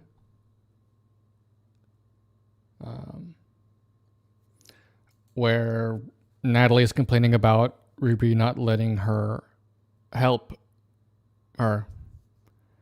And Riri's mom's advice is like, well, you gotta force it. You gotta force yourself through Riri's barriers to help her. And again, we have another instance of this AI that Riri created to help her in her suit being able to make decisions against the wishes of Riri, as if she is her own unique person. Like, I don't think this can be understated. At the crazy advanced level, the crazy advancement, how crazily advanced this AI is in comparison to the other AIs we've seen. Like, this is like on Ultron's level in terms of being able to act completely independently however she wants. She's not under any obligation to follow any orders. Which is interesting that she accidentally created something like that.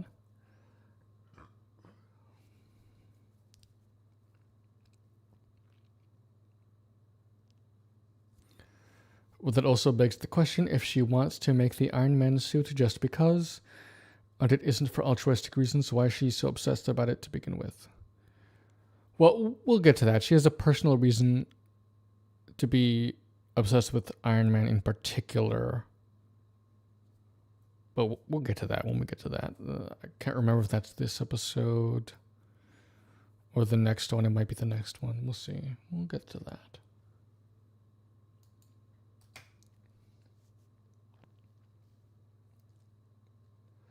We got a little back and forth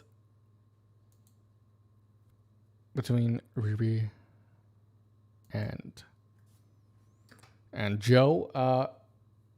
An interesting thing that is said here is that Joe says you need an iron suit for a nighttime job, and I'm the shady one. And then Riri replies, I think it's pretty clear at this point that neither one of us are outstanding members of society. And then Joe apologizes. This is an attempt by the writers to make these characters seem equivalent. Like, Joe is he's clearly not a bad guy. And so by sort of dragging him down to Riri's level, it makes this equivalent to make Riri seem less bad. It makes her seem less like a bad person. Because, like, Joe broke the law to hoard a bunch of, like, illegal weapons and technology that he clearly never intended to actually use. Riri broke the law to steal shit and fuck over other people for personal gain. They are not the same, but the show tries to equate them because it wants Riri to seem not as bad. It's cheap. It's a cheap writing technique. It's basically a underhanded deception on the part of the writers.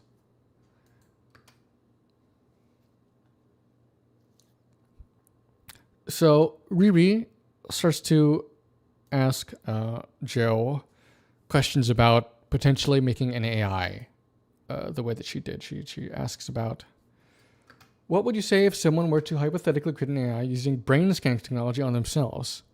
That he says, I would say the amount of energy and power it takes to scan a human brain would hypothetically turn it into goop. And only an idiot would do that. Making it clear that the brain mapping thing that Riri did was much more advanced and cutting edge than I think was originally presented. So maybe that's the explanation for why the AI is so incredibly advanced, that it's so much like an actual person in the way it behaves. It's because it's using this cutting edge brain mapping technology, I guess.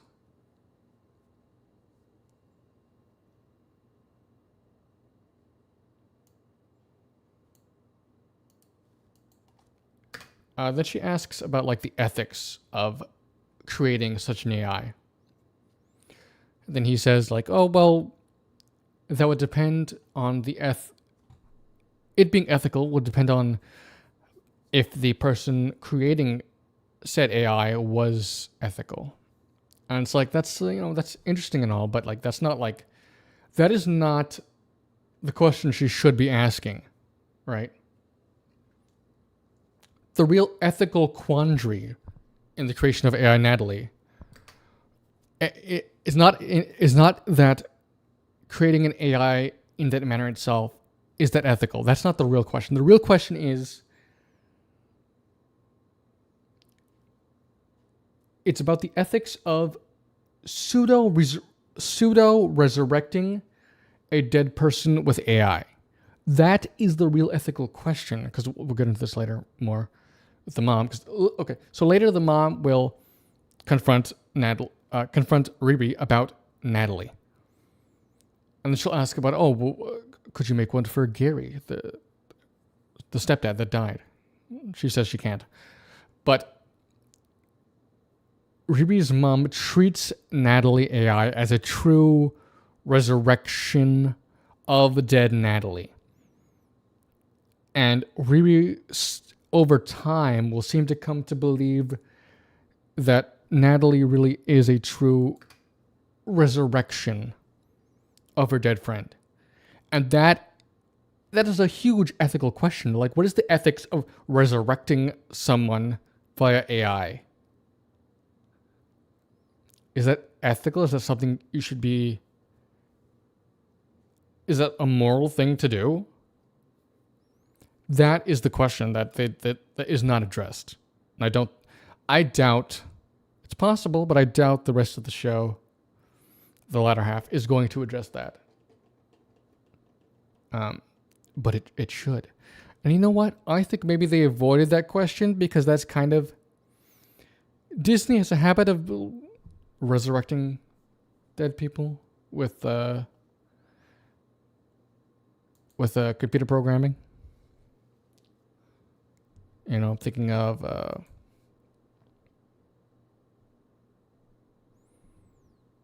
Hollywood in general has been doing that more lately, using CG replications of dead actors. So maybe Disney didn't want to address that because that would make them feel a little guilty.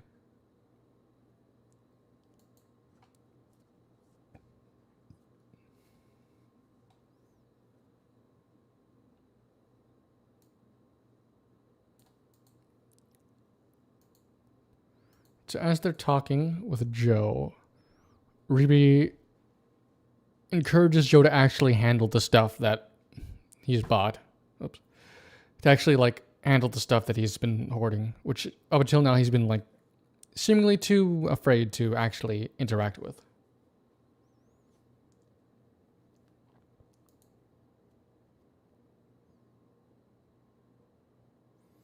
And we start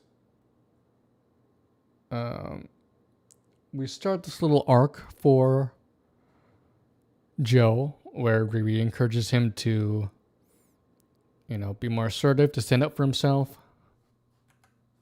And that will lead to some interesting places later. We'll get to that, though. There is this one comment, right here. This one comment that completely baffled me. I found entirely baffling. I did not understand it all. Joe asks, "Where's your arc reactor?" Which is that's a good question, because typically these Iron Man suits need an arc reactor to function. That's kind of been their deal. They need this incredible amount of energy in order to run properly. And Riri says, "Mine is solar and wind powered." No. There is no conceivable way that solar and wind can get you the level of power necessary to run this kind of machine. That's not possible. The other Iron Man suits needed a arc reactor, which is like a perpetual infinite source of energy, almost. Solar and wind they're not gonna cut it. They're not gonna cut it. That's nowhere near the level of power this sort of thing needs, okay?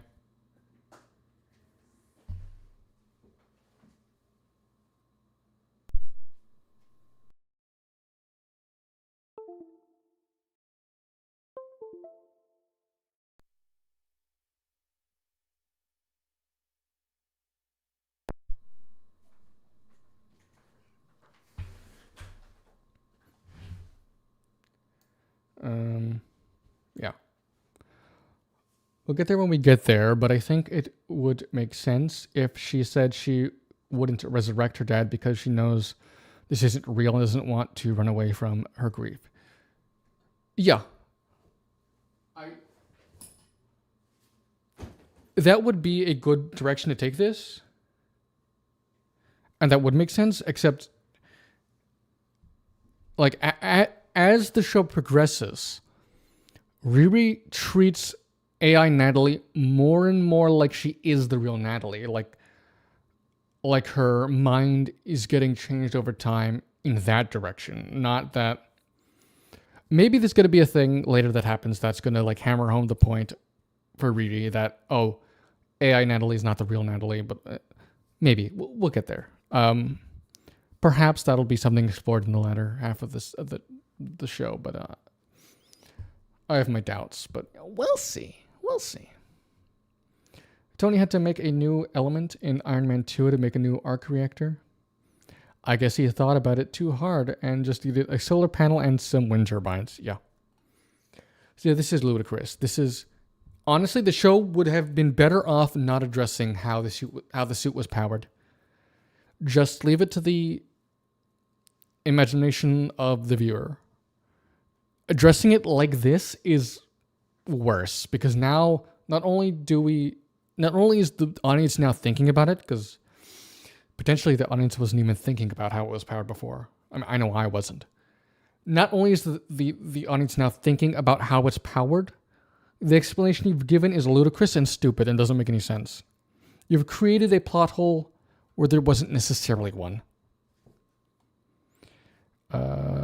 Is it bad? I mean, the show? Yeah, the show is very, very bad. It's not good. It's not good. I'll tell you what, it's not good.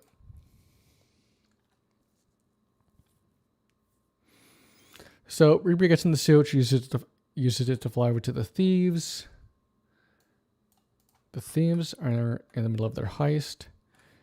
They break in here like this. Just so dumb. Like, look at these fucking idiots. First of all, she has this little device that can just drill a massive hole in like seconds. Okay. What is that thing? Where'd you get it? Then they walk into the security guard office center thing. They just walk in like this. And later we learn, we know because of a later scene that the security guards have guns. What if they just took out their guns and shot them? What would they have done? Nothing? Because they can't do nothing? It's so ridiculous. And so our good guys start stabbing innocent people because that's what they do. At the same time, they messaged Riri that they need her and her suit. They don't even wait for her to arrive before they start the operation. Like they don't know how soon Riri will get there, or if she even will get there in time, or if she even has her suit ready in time. They don't know any of that, and they just start the operation, which is horribly risky thing to do.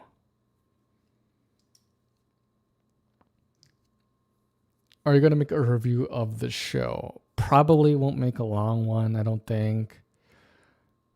I might make a short video about it for the Orbit. But who knows? I didn't exactly watch Black Panther 2 or the show. Why is Riri the next Iron Man exactly? Why isn't it anyone else, like the kid from Iron Man 3? Someone who was actually set up.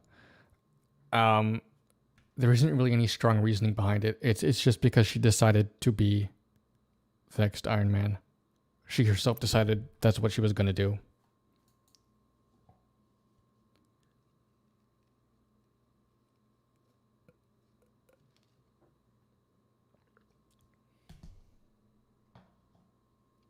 Yeah.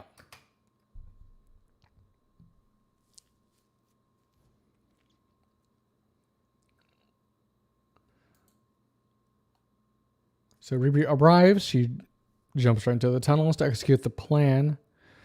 And my immediate thought was, wait a minute. Isn't her Iron Man suit, like, incredibly recognizable? Like, if anyone sees that suit, doesn't that immediately trace back to her? Is she stupid? Like, this is not referenced or considered at all.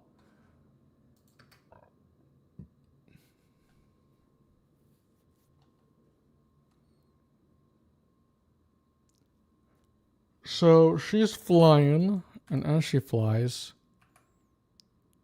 Natalie pops up on her HUD.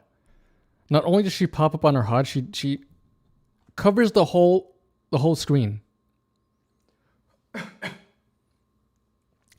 She covers the whole screen, causing Riri to freak out and crash, which then makes you lose this very important flash drive. Which is like, is Natalie fucking stupid? Why did she do that? Why did she show up covering the whole screen, making Riri crash? Is she a fucking idiot? What is going on here? She could have easily killed Riri on accident. So she loses this hard drive, this important hard drive, which is crucial to the plan. And so Natalie comes up with an alternative way for her to, because they need to shut down the system, or they need to provide a way for Slug to shut down the system via his hacking skills or whatever. So Natalie provides a different way of doing that, which involves causing a malfunction in one of the cars, which will reset the system, which will allow Slug to get in. Blah, blah, blah. I'm not sure that actually makes sense, but whatever. So they do that.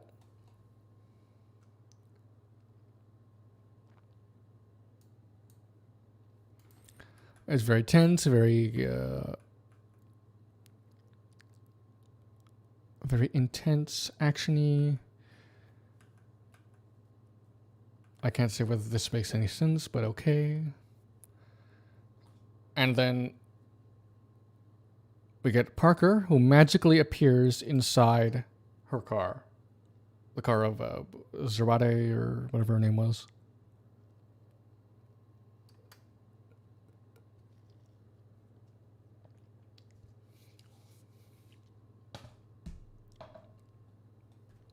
And he makes her sign some documents that will agree to make his team, who will put his team on of Tunnel's payroll, and will give them equity in the company and all this crazy shit. Which is insane for a number of reasons. Because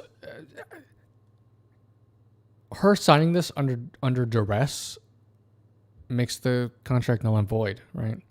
She could easily get this undone after he leaves. She just has to be like, oh yeah, I signed it under duress. And also, doesn't this link them?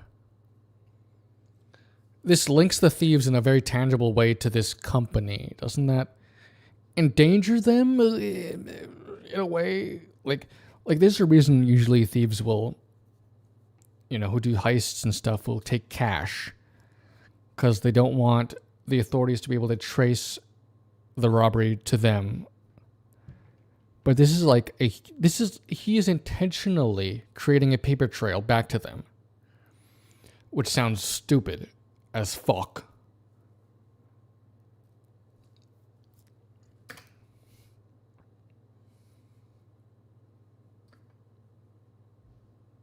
Now, Parker says this line. He's like, you better sign it unless you want your investors to have a front row seat to the encore.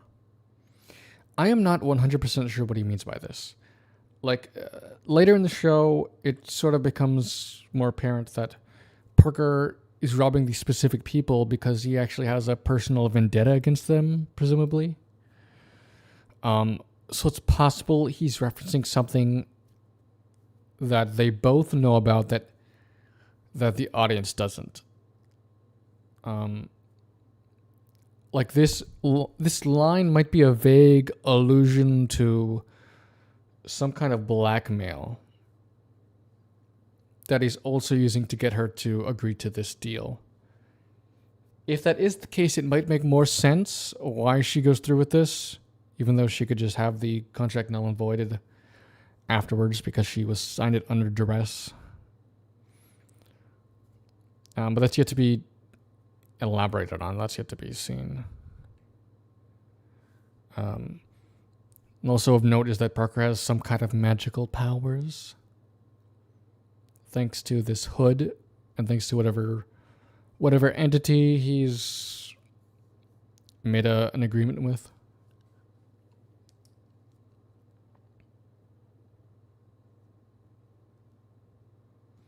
So we have that. All right, this next scene is all kinds of ridiculous. So once Riri gets topside, what she immediately does is she opens her faceplate, and Natalie immediately materializes herself into like a physical form outside. She materializes herself outside of the suit for no reason.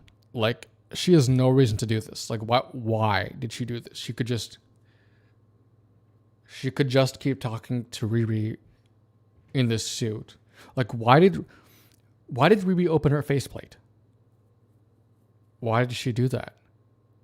I don't know. Like, them doing this seemingly for no reason is the only thing that sets up a thing that happens right away, right after this. And it's necessary to do so. Boom. Security guard materializes out of nowhere, points a gun at them, wants them to freeze. So in this moment, Natalie starts... She freezes. Natalie freezes up because of some kind of PTSD response to seeing the weapon.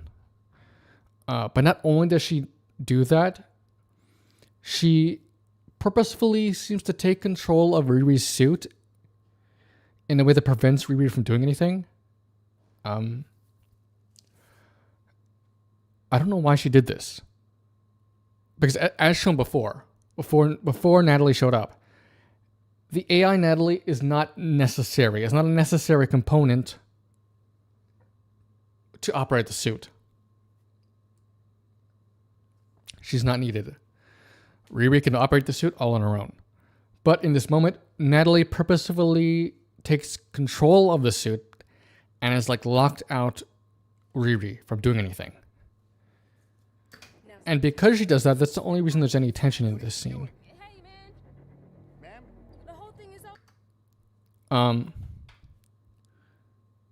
Actually, okay, there's another issue I just spotted. Riri is moving around. She's moving.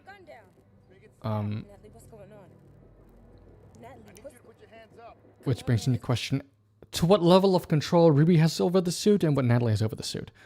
Apparently, Riri can't just like fly away. Because if Riri flies away, they're both fine. Like Natalie's in the suit. She's not actually there standing next to her. So they'd both be fine if she just flew away. But apparently she can't.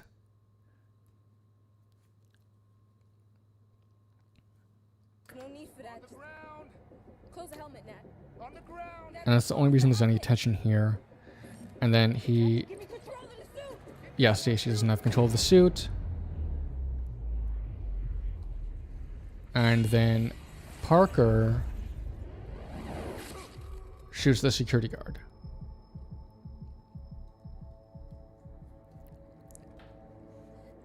Which causes some drama.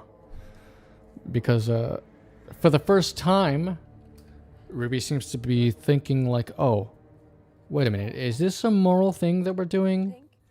Because now like an innocent person got hurt. Oh, she doesn't know that like in the security guard office, a bunch of other innocent people got hurt too. They got like stabbed and shit. And like all these characters that we're supposed to like, I think, are now happily celebrating after that, after just robbing a place, threatening people, stabbing, shooting a bunch of innocent people. And now they're here celebrating, and it's like, are these characters supposed to be likable? Because they're not really. They're kind of pieces of shit, and I don't like them. Are we the baddies? Yes, exactly. So yeah, let me drive this point home. In that last scene, the standoff with like a security guard makes no sense. A bunch of weird things that don't line up had to happen in order to get that scene to actually be possible. Because realistically, what would happen is Riri would fly up in the suit. She would not take her helmet off. She probably wouldn't even like stop there. She'd just fly home or something. She'd fly back to their base immediately. She has no reason not to. And that standoff would not happen. And then this self-reflection would not happen. So as you can see, Riri's upset a little because that security guard got shot. And Clown is trying to basically wave it off like, it's nothing. Who cares? He's fine. What you know about his hood? Well, I heard he jacked it from Kochek at Bottom Lounge. And now Riri asks about Parker because she saw him magically appear out of nowhere. I think it's just like vintage Hermes. You heard anything else weird about him? Okay, one time I saw Parker shirtless. I know as hell. But scales. I don't think he's a lizard person. Yeah, and the Clown tells her about the scales, which to me don't look like scales. They look like dark veins. Riri's curious about that. And then we get this wonderful line of dialogue where John comes over and he says, you ask a lot of questions, Riri. Sometimes it's better to keep them to yourself. And it's like, oh my God. What is this garbage, lazy, trite dialogue? Like, how many other things have you heard that like exact line of dialogue? You ask a lot of questions. That immediately tells the audience that he is a suspicious character that has secrets he doesn't want to get out. And it's like, you couldn't be a little more fucking subtle about it? The so-called genius doesn't have protocol to gain manual control in case her newly created AI malfunctions. Good job, Riri. Yeah. Exactly. It's like the very fact that the Natalie AI doesn't strictly have to adhere to anything Riri says is a problem. Like, why wouldn't she build that in? Like the AI that I'm creating should like obey my orders, right? Why did you not program that in? Like, it's ridiculous. It's stupid, and I don't like it.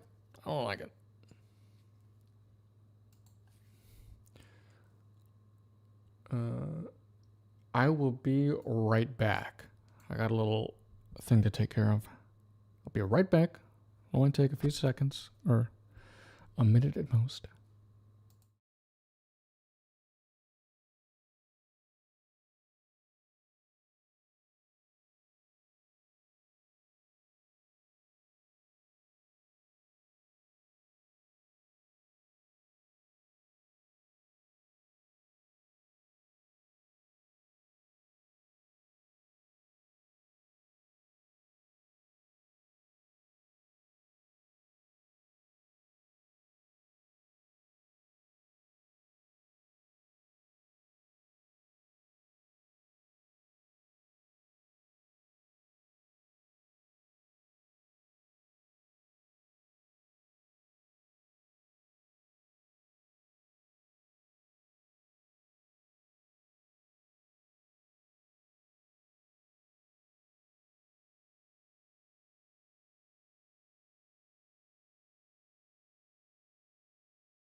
All right, I'm back.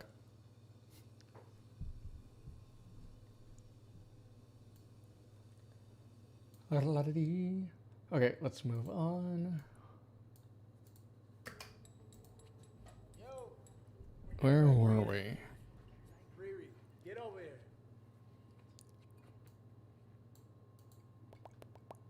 You know what? This might be. Parker mentions something like that he's been on his own since he was a kid, and that if John hadn't found him, he wouldn't be there. You know, hinting at some backstory. Since I was a kid. If John hadn't found me, Yeah. I'd be here. Then he has this monologue. We're coming up to it right now. Feeling that powerless. It does something to you. Every bruise you take for this team, every line of code, every job you plan with. Every job you plan with me, with this group, means something real. Something real. You've lived your lives waiting to be seen, waiting to be acknowledged. waiting to be acknowledged for your greatness. Well, I see you. I see you. But the money above us will never notice our. But the money above us doesn't recognize our brilliance unless we force them. Tell 'em. These suckers are listening. And then he talks about tunnel. Terrified. Yeah. So this is But I don't give a shit kind of baffling. Like, it's about we anything. talked about it before with regards to Riri specifically, but if all of these people are supposedly super geniuses, they wouldn't need to resort to theft to survive. Like, this is ridiculous. If you're really like the most brilliant, smartest people around, you shouldn't have so much trouble getting a job that you have to resort to being a bunch of thieves. Suckers are listening. Like, that's stupid. But I don't give a shit about anyone but y'all.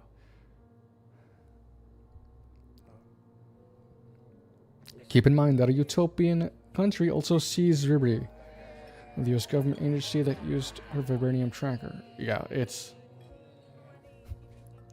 there was no proper motivation for Riri to feel this way. Not when everyone is constantly glazing her, constantly complimenting her, calling her a genius. It doesn't make any sense. So she goes out, she has a conversation with Natalie, AI Natalie.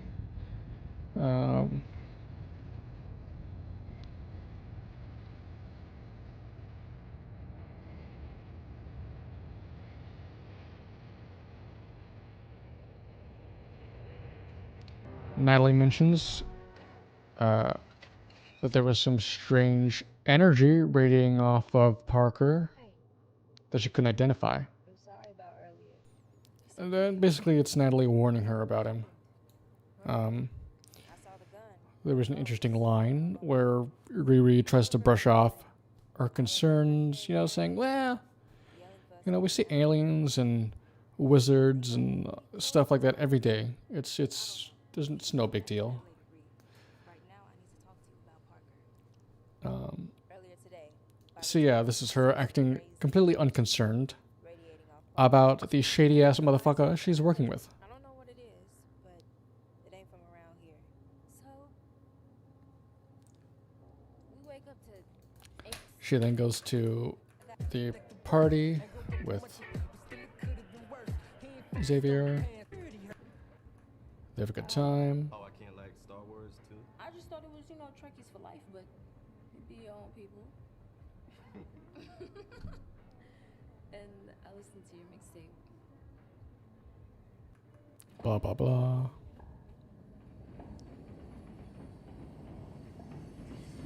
So we see Parker again, who's hearing a bunch of sinister voices whispering at him. While he focus on his hood.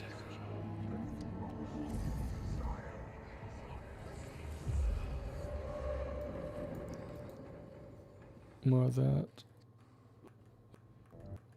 Riri gets home. Her mom confronts her about AI Natalie. Which, we talked about this before. And then I had that show with Zay. Right.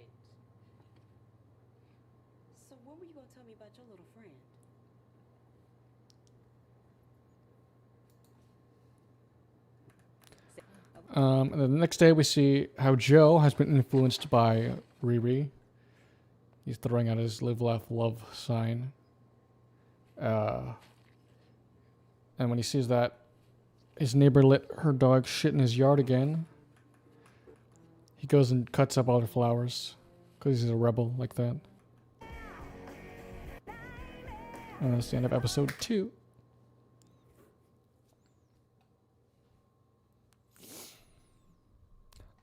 So yeah, still not good. Let's switch on over to episode 3.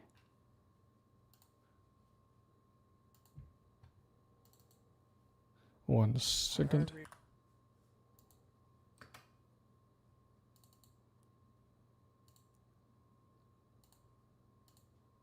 Okay, there it is. So we get to episode 3 of Ironheart.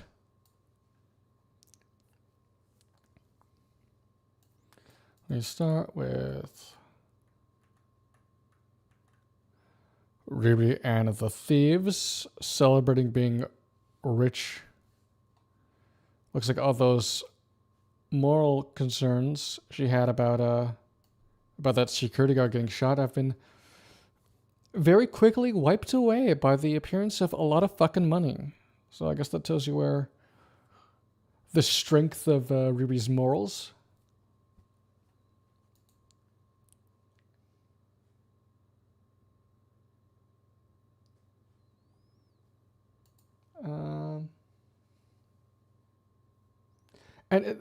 I forgot the subtitles. There's something kind of peculiar in this scene. One of the thieves randomly says that she misses Stewart, which is bizarre. Yes, right there. She says she misses Stewart, which is bizarre because in the first episode they treated him like complete shit. Like there was no indication that any of them actually liked him at all. So that's a weird thing to just throw in there. I think if I had to guess why they did that, I think it's because of what development they're going to have with Stewart coming up later. I think maybe they wanted to backtrack or have a stronger relationship have an improved relationship between the group of thieves and Stewart, so that when something happens later in this episode, there's more of a connection, there's more of an emotional response. I don't know. It confused me. Yeah, the show wants us to not believe she's a supervillain, even when she does shit like this. So we have Clown.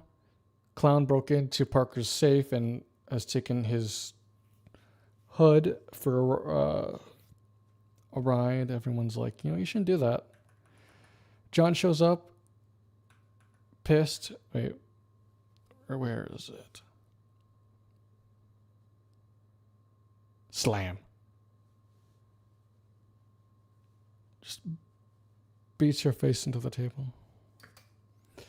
Yeah, so John shows up. He's very protective of Parker, and he's very pissed off at them fucking with his hood, and they're not allowed.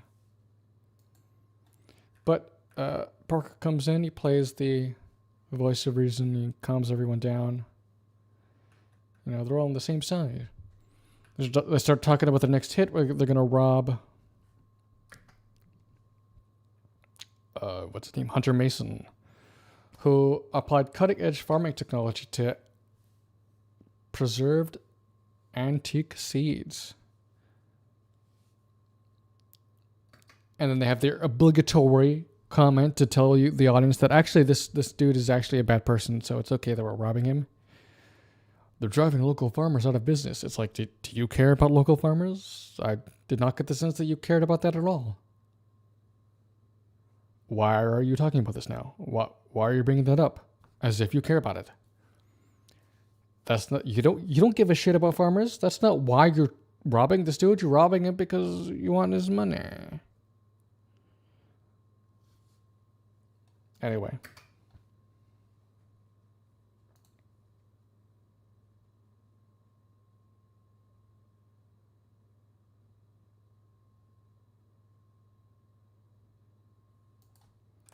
So after this little meeting, Riri has a discussion with Parker where she says, I'm only doing this because I have to, not because I'm a bad person. You know, it's really great writing when the main character has to explicitly tell the audience that she's not a bad person. And it's like, is there a reason for the audience to think otherwise? Like, everything she's done up till now, she has not done a single good thing. Like, she's been a terrible person from the jump. Everything she does is for selfish gain at the expense of others. And even Parker calls her out. She says, you're joking, right? Everyone you're talking about is a criminal, including you. And she says, no, I'm not. It's like, you're not? Didn't you break into and rob a place last episode? Weren't you at MIT selling projects to other students, helping them cheat? Like, didn't you leave MIT by stealing an Iron Man suit? What part of that makes you think you're not a criminal? Didn't you, last episode, blackmail a man into giving you his illegally acquired technology? Like, every other scene you're doing something illegal, but you're not a criminal? What? Where does she get off saying this as if she actually believes it? And she says she wants to build something iconic, which ends up being an Iron Man suit that already exists. So it's not iconic, but whatever.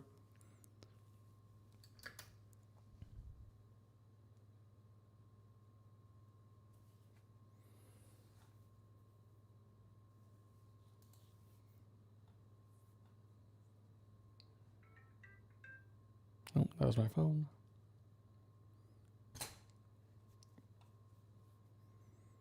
All right.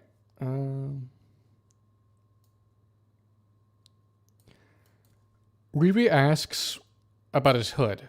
She asks what kind of technology it is. And Parker says it's magic. And then, oops, I'm so sorry. I can't believe I did that.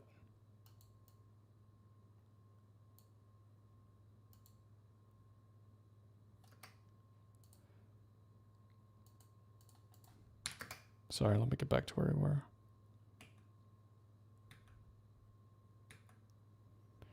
He says magic. She says magic is code word for I don't know. As if she doesn't believe it's actually magic. But just last episode, she was talking about how wizards were like a common thing. Everyone knows about wizards. Everyone knows about magic. Magic is a commonly understood thing in this universe to be real. She understands that magic is real based on what she said last episode, but now she's acting skeptical. Like, I don't know. She doesn't believe, magic is code for I don't know. Which is like, make up your mind, bitch. Parker establishes he doesn't care how it works. He just uses it to protect people he cares about and to rob people.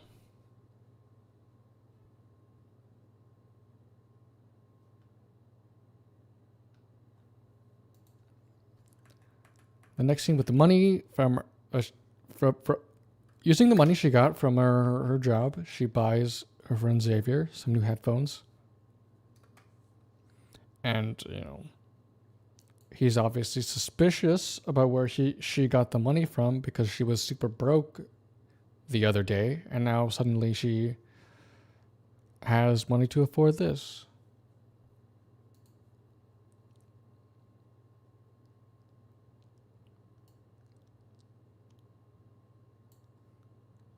They get to talking about his headphones, this old headphones, the one he's currently using.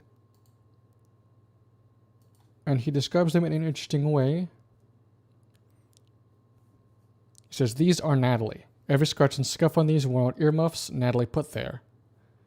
She was always borrowing them and just disrespectful."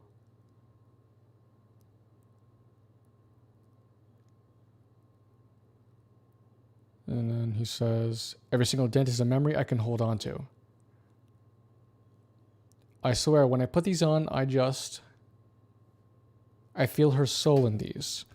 Now, to me, this seems like the show, again, trying to drive home the idea that AI Natalie literally is Natalie. This is the second time Natalie's soul has been brought up. Where last episode, Riri's mom was talking about how, like, oh, but it's like AI Natalie, it's like her soul is there. And here he's talking about this inanimate object. And he's talking about this inanimate object. He's talking about, like, Natalie's soul is in these. It seems like the show wants... The show is playing with the idea that Natalie's soul, whether metaphorically or literally, exists in the AI. Now, again, based on how the AI came into existence, that doesn't make any sense. That's stupid. How her soul could not be replicated like that, if at all. Like, if her soul could be replicated, it's not by scanning Riri's memories. The most you're going to get is a version of Natalie that is based off of Riri's memories and how Riri perceived her. Which, in that case, there should be discrepancies, right? There should be discrepancies in her memory, where it seems like she only remembers things Riri also remembers. So she doesn't have, like, unique memories of that Natalie would have. But also, there should be discrepancies in her personality, where she doesn't act quite like how Natalie would. Because it's warped, because it should be warped by Riri's perception of Natalie. But that doesn't seem to be the case, because Riri's mom interacted with AI Natalie, and she came away believing she acted exactly as Natalie did. She was not able to perceive any discrepancies in that regard. So, I don't know what the fuck this show is trying to say. What the show is doing with this idea, because the execution is not there for this. Or, yeah. You know what I'm saying.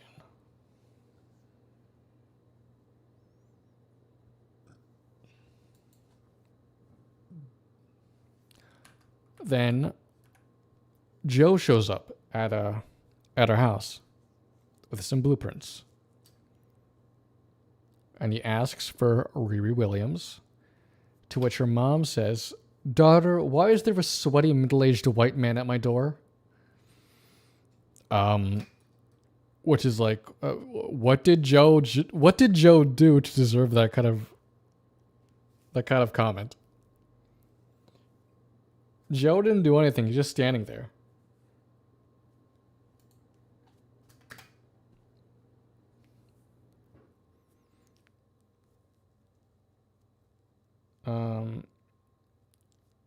Then Riri comes out to talk to Joe.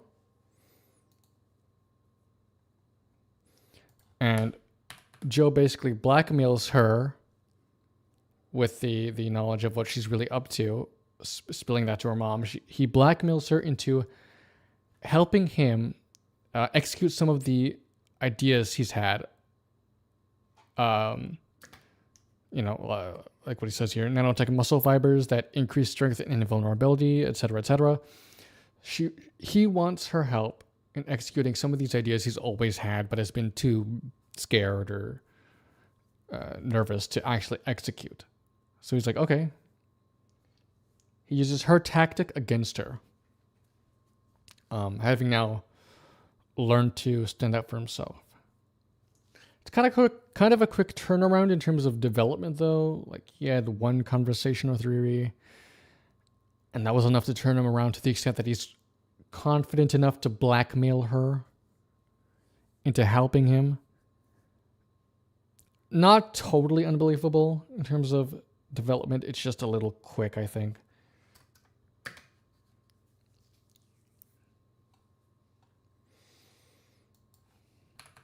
Then when Ruby gets inside, you can see she's actually feeling guilty.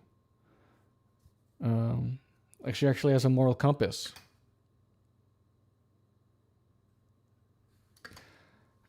She justifies it to herself that it's for her suit, which has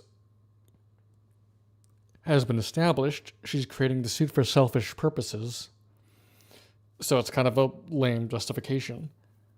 It makes me think that, like, is she delusional in that sense? Is she deluding herself? Has she been deluding herself into thinking that this is not as bad as it is? Is that the idea that the show is trying to go for? That she has deluded herself into thinking she isn't a criminal, she's not doing anything too immoral, but after the conversation with Parker, she can't lie so easily to herself anymore. And that's why she hasn't questioned what she's been doing so much so far. Perchance. They were shown here that Natalie can operate the suit, which will be an important plot point for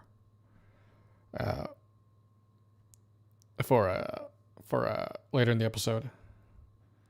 One thing I haven't mentioned is the effects, like the CGI and stuff. It's actually not that bad, especially for a TV show. Surprisingly, that is not one of the major flaws of Ironheart. It actually doesn't look too bad, which is surprising for Marvel these days, Although I believe this show was made like a while ago, several years ago, and that it hasn't been released until now. Sort of been sitting on a shelf in that sense.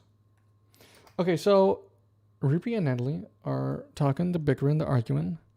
Natalie once more is stressing the danger Riri has put herself in and the risk she's at, and how she shouldn't be trusting these people. And then, Riri gets fed up with her. She's like, shut up. How do I get you to shut up? And then in response to that, Natalie says, how about you treat me like a friend and a partner? Instead of a high-tech genie. Let's go somewhere. Hang out like we used to. And that is just like the biggest, weirdest non sequitur like I've ever seen. Natalie is complaining to Riri about her being in danger, about her being a criminal, about her working with people, with shady motherfuckers she should not be trusting. And then immediately she pivots to, you should treat me better. We should hang out. That is in no way related to what you were just talking about. What? You were hammering home a point about Riri being in danger, and you immediately pivot to, we should hang out and be friends. What? What is this dialogue? What are we doing?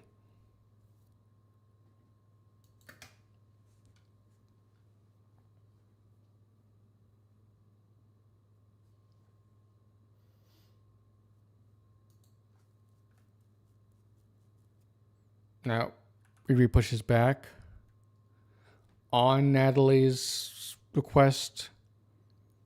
She says, hang out like we used to. And Riri's like, we didn't used to anything. Your code. Which is one of the times she pushes back to do misaligned dialogue. Not really. She's complaining. All right, you took a I took criminal, blah, blah, blah. And she says, what do I got to do to get you to stop talking? And then Natalie says, how about treat me like a friend and a partner? And it's like, that has nothing to do with what you were previously talking about.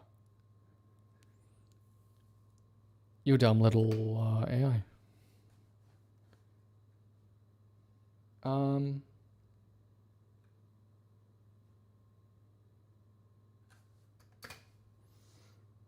Right, okay, so Riri pushes back on Natalie's insistence that she is the real Natalie.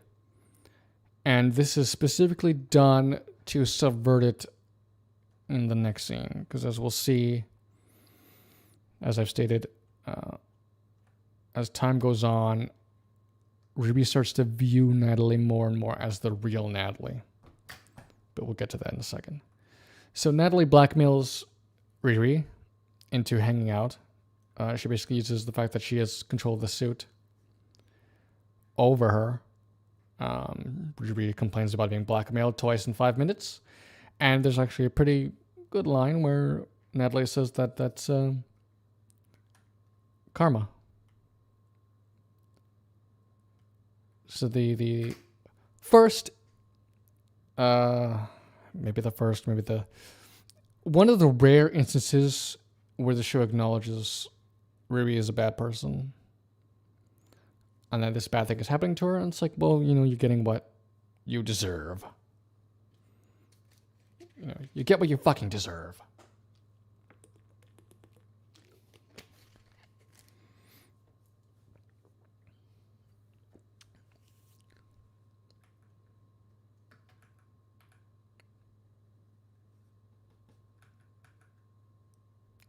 So they go to hang out.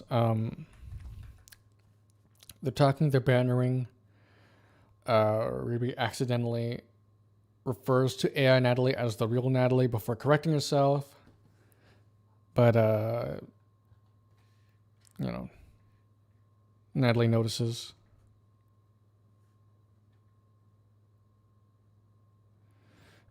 Riri mentions looking through Joe's blueprints. And then she mentions that Joe's actually kind of cool and reminds her of Natalie. Or at least AI Natalie.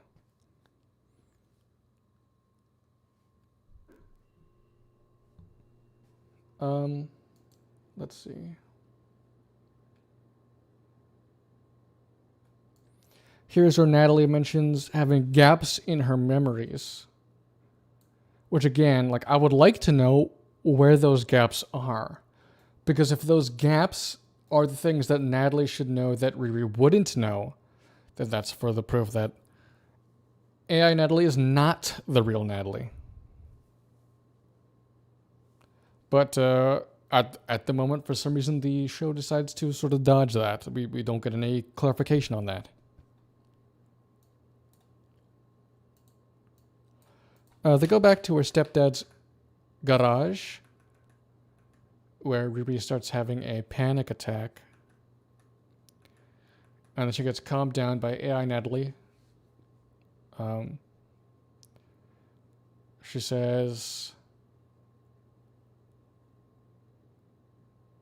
it's okay. All I have to do is breathe in and out. Can you do that with me? In, mimicking breathing out.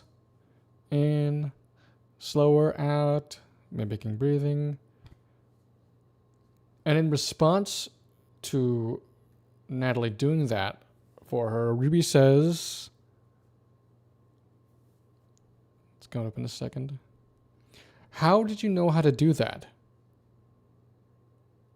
My Nat was the only one who knew how to calm me down when I spiraled. Now, this is a strange thing for her to say, Because AI Natalie didn't do anything particularly unique. She just told her to breathe and that everything was okay. Which is like the standard go-to thing you tell a person having a panic attack, right? She didn't do anything that seemed particularly, that would be unique to Natalie. So it's strange that this is what, that Riri reacts to what she does like this. Where she's like, oh my god, only Natalie could get me to calm down. As if this is getting her to believe that AI Natalie is the real Natalie.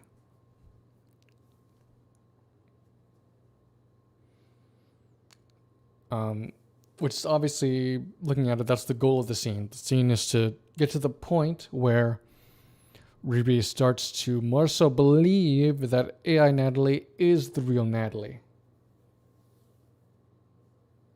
But they couldn't be bothered writing anything clever or unique in order to make that make any sense. They just had AI Natalie recite the basic, most cliche thing you do to someone who's having a panic attack.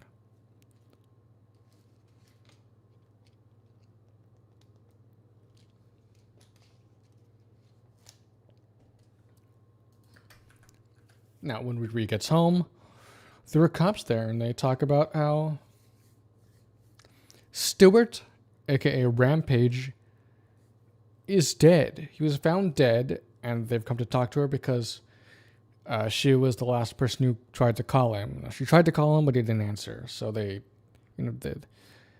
She lies and says that she met him at like a job interview. But this reveals to her that, oh, Stewart, the guy who was replaced on the team, is now dead. And that gets her to come to the logical conclusion that John, Parker, they're not going to let her leave the thieving group.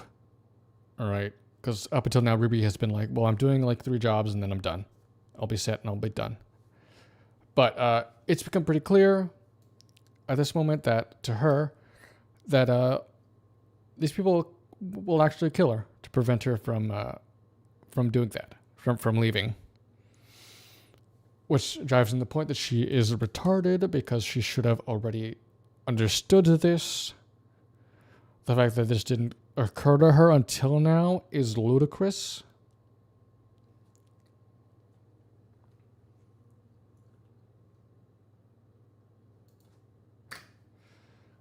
And so she immediately jumps to, okay, I need to know what Parker's about. I need to know what his magical hood is about.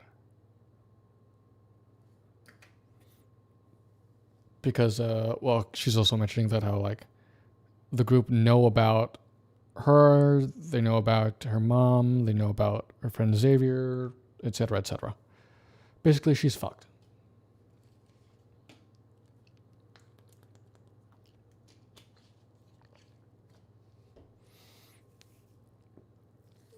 So she jumps to, I need more information about Parker. I need to know about how his hood works. So she's like, I want to get a piece of it. And it's like, how does she get a piece of it without him realizing? And she thinks, well, I could do it while he's distracted during the upcoming heist of a place called Heirloom. Now, in Heirloom, it's kind of ridiculous, but any metal, there's metal detection throughout the inside of the facility. And if it detects any metal, or at least enough metal, it goes into some kind of a lockdown. So she can't just go in with her suit. So she's like, what am I going to do? So she comes up with the idea of, this brings you to Joe's biomesh.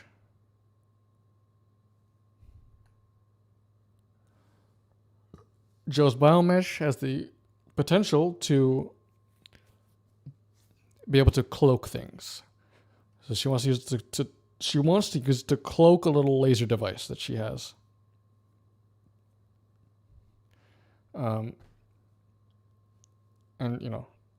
the biomesh was part of the blueprints that we received from Joe the previous day.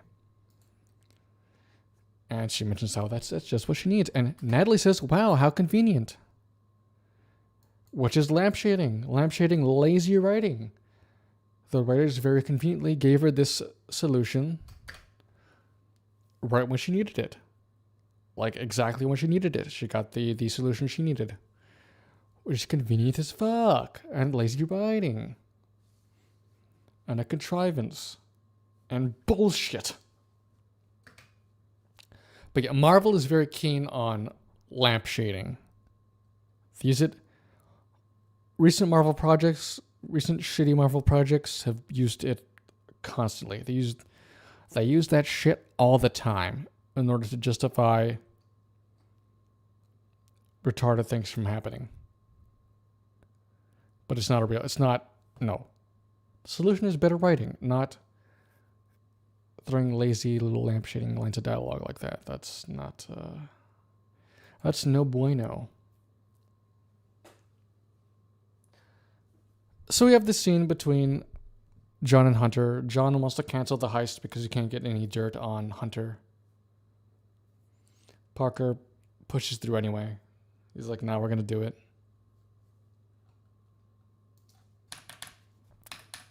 So that happens, blah, blah, blah. Riri goes to Joe's. Where is she? She has to help him out because he was trying to do some sort of implant thing. And he kind of accidentally short-circuited a chip or something. We need to get you in the writing room. Yeah, I doubt they'd listen to me, though. I'd get in there, I'd make my ideas, and then they'd say, nah. Nah, that's too complicated. I'd be overruled by the shitty writers.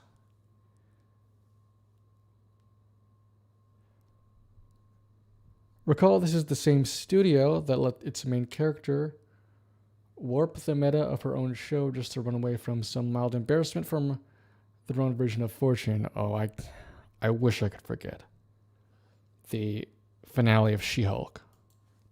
But yeah, that hands down some of the worst writing that's ever come out of Marvel. Just in terms of basic cause effect, actually consequence, setup payoff, just the worst. But anyway, we're talking about Ironheart, which is terrible in its own right.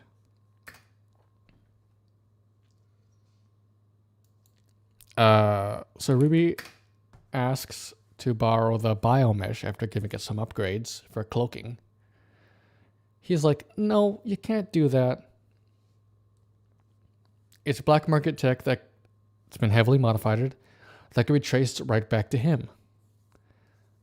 And so he's concerned about it getting out there and getting him in trouble. And her doing stuff with it.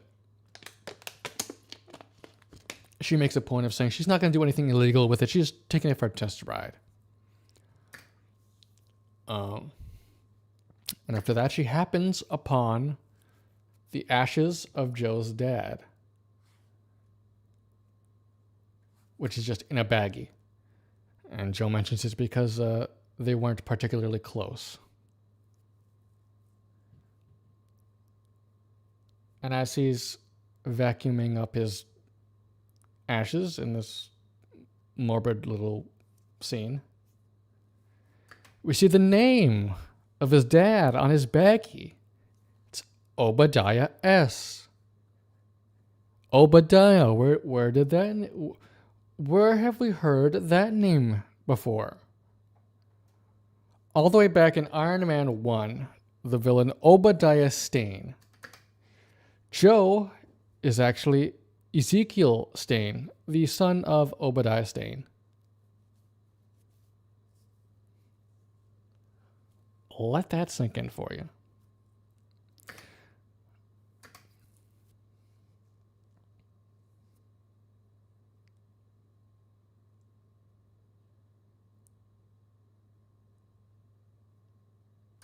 Now, if you recall back in the second episode, when Joe was talking about his bunker, he said, well, it helps him feel closer to his dad. And now in this episode, we learned that he not only was not close to his dad, he actually resents his father for the evil shit he did in Iron Man 1.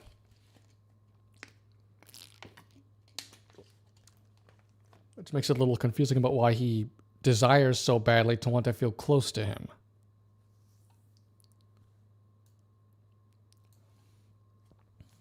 Pretty sure Joe/Zach should be a bit more well off than where he is if he's associated with Stark Industries.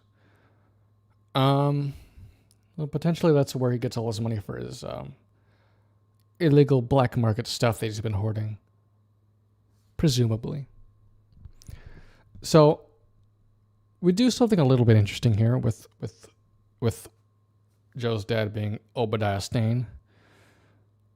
Before we get to that, though, we learned that his death, the circumstances of his death in particular, were covered up. The public story is that he died in a plane crash.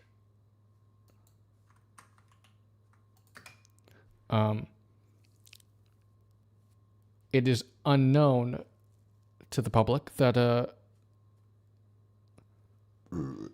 that Obadiah tried to kill Stark using a Iron Man suit he made.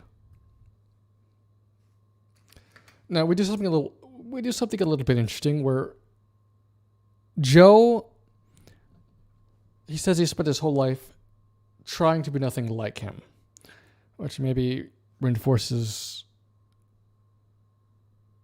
he buys a lot of this black market tech. He has a lot of these ideas that could do good, but up until now he hasn't touched any of it, potentially for fear of ending up like Obadiah, and maybe even his sort of spineless personality developed from a complex of having a supervillain dad. He talks about Riri coming to him with an Iron Man suit, and that being a huge red flag to him because, he's trying to not be like his dad who tried to kill Tony Stark with an Iron Man suit. And so that is why he's steadfastly against being party to any potentially illegal activity Riri could be up to.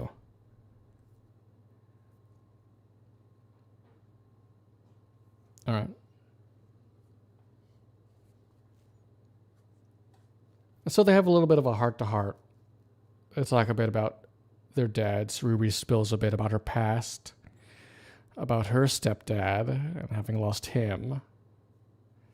And she tries to encourage him that he's not like his dad. That gets her to talk about her stepdad, Gary.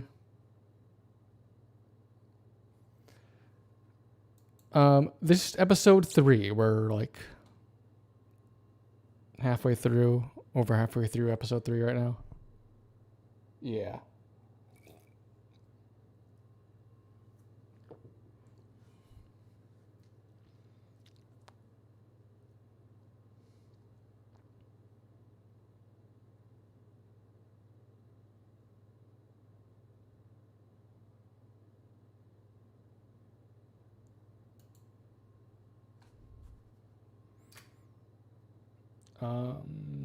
Okay.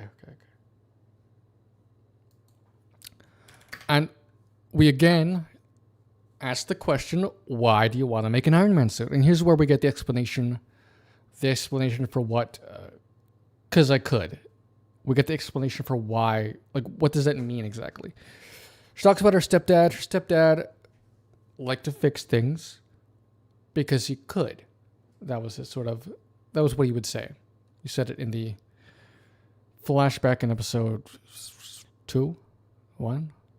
In the episode 1 flashback, that's what he said when we questioned why he was going through the trouble of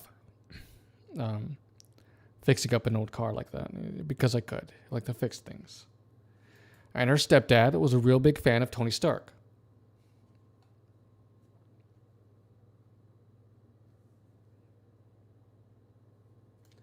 And that's the core of why she decided to make the Iron Man suit.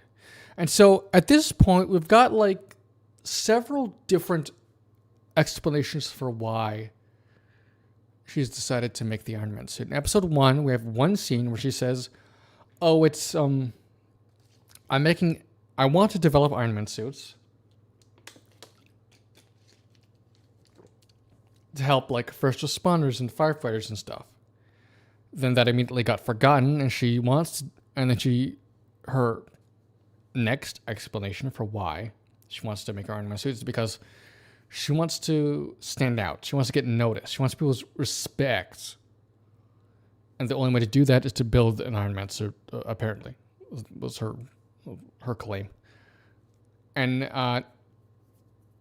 then it became more, I want to make something iconic. And now it's changed to, actually, it's to honor my stepdad who died.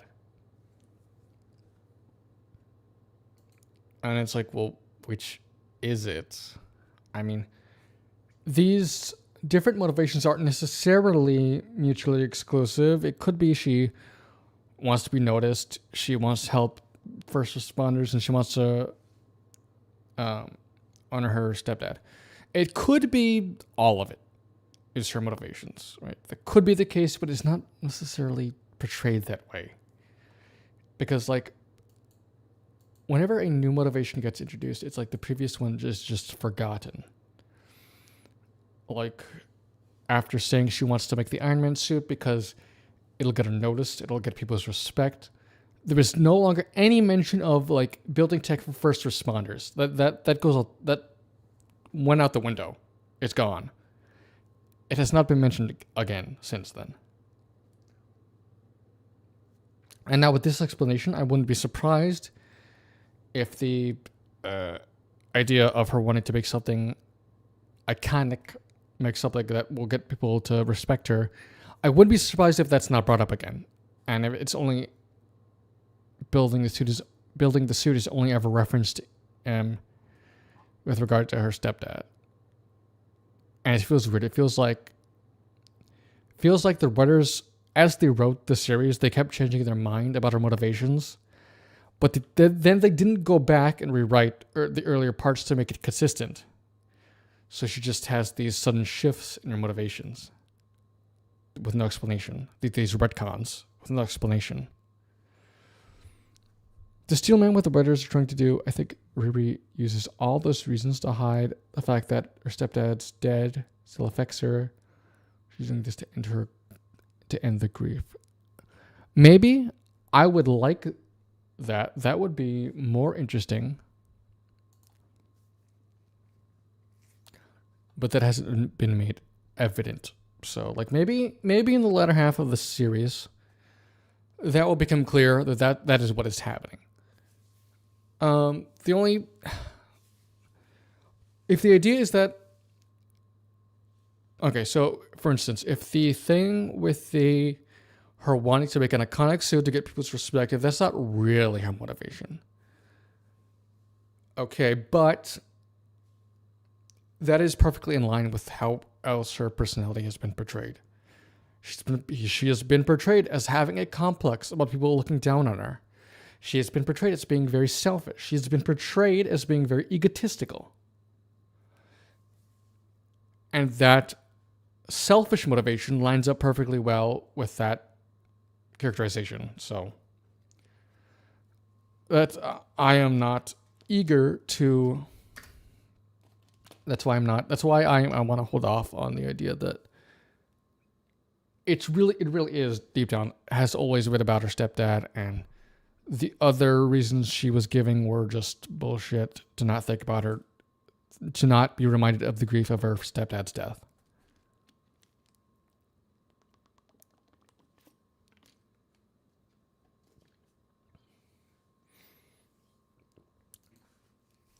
And so Joe relents. He agrees to let her use the biomesh as long as it doesn't blow back on him, which is a bit of foreshadowing. Now, the thing that's very shitty from Riri here is that Joe is letting, at least this seems to be the case, Joe is letting her use the biomesh under the assumption that she is actually genuinely going to use it to just test it out. That she is genuinely not actually going to be doing anything illegal, because he doesn't know that she's a no good evil thief. And she claimed that she was just going to test out the biomesh. She wasn't going to do anything nefarious with it. So he is giving it to her after they've had this deep heart-to-heart under false pretenses. He does not know what she's actually going to use it for.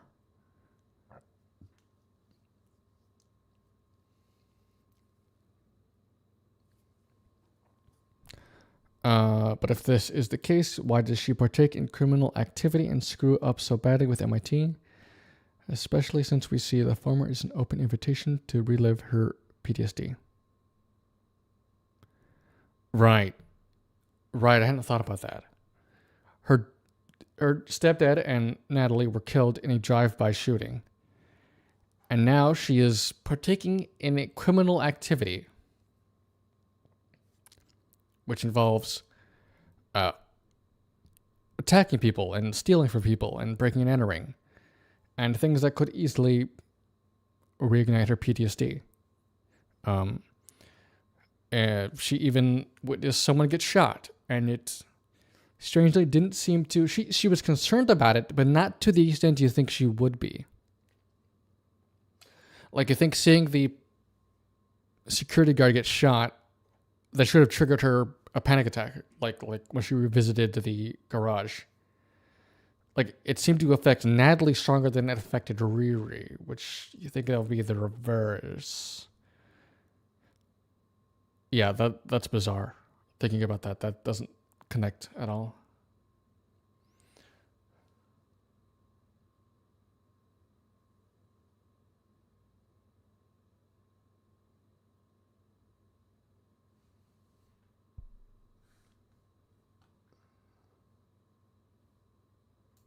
We get an interesting line from Joe here. Yeah. Where he's agreeing to let her have the biomesh, to use the biomesh. You should take Gary's advice. Break yourself down, see what you're made of. Might be a hero in there after all.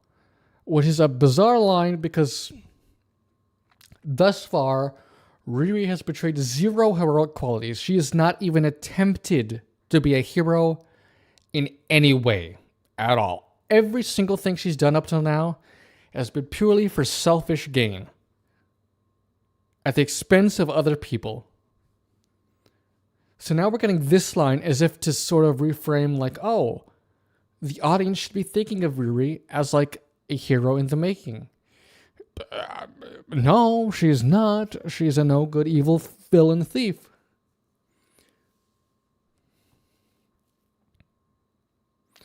PTSD only gets triggered when the writers want it to happen. Yeah, it's lazy, contrived writing like that. Exactly. As soon as she relives that PTSD, episode 3 should be about her leaving, not dancing with money.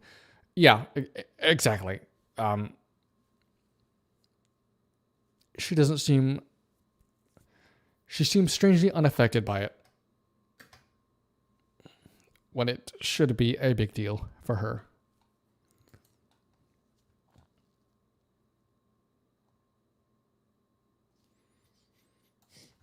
And so they'd go to enact a plan. Riri goes and flies around this super high security facility in her suit, which is like,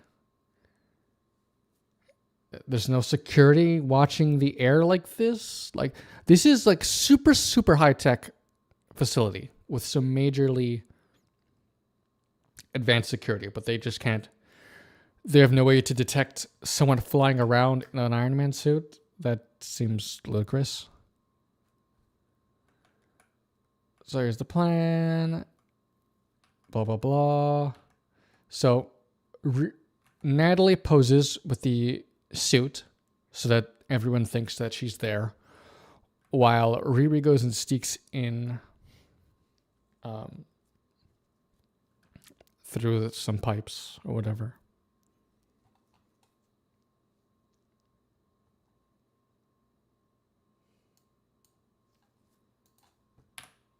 She gets into the room that Hunter and Parker are in. Hunter is not at all surprised by the appearance of Parker. They seem to have a history, although the extent of that history is not made clear. So Hunter is perfectly willing to just give him a bunch of money. But Parker's not satisfied with that.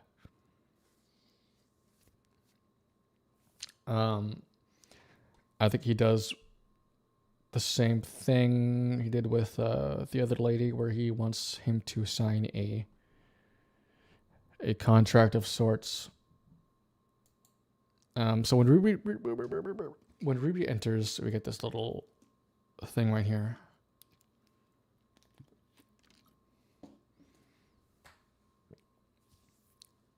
A sort of foreign object detection electromagnetic meter.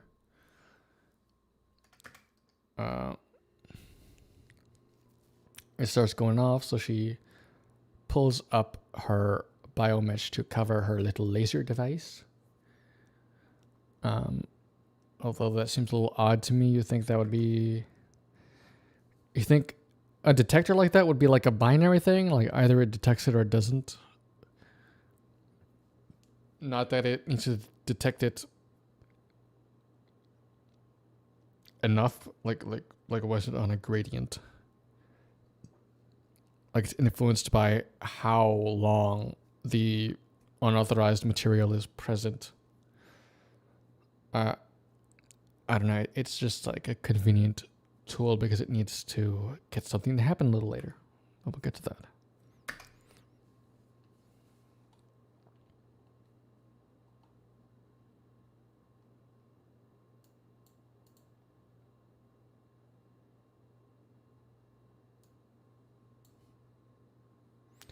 So she's trying to laser off a piece of the magic hood, but as she does so, it triggers the meter.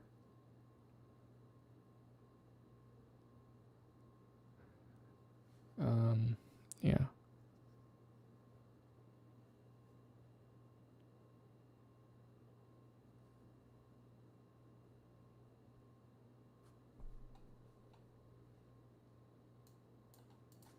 She gets to a point where she uses the... Oh, yeah. We gotta talk about this. So the thieves, to threaten Hunter to signing the contract, they start lighting greenhouses on fire. And these guys are having the time of their lives. Which is like... You're really supposed to like these people? They're absolute pieces of shit. Like, the show is hammering home the point again and again that these are bad people that have like no redeeming qualities. Yeah, I think we're supposed to like them. I think we're supposed to, because they're gonna get in trouble in a second. I think we're supposed to want them to escape. So Ruby continues cutting off a piece of the hood, and she triggers the security system by doing so. And it causes the greenhouses to lock down.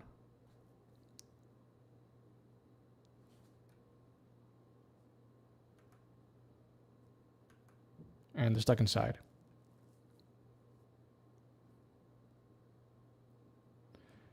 Now, the explanation for how the security system works is kind of baffling.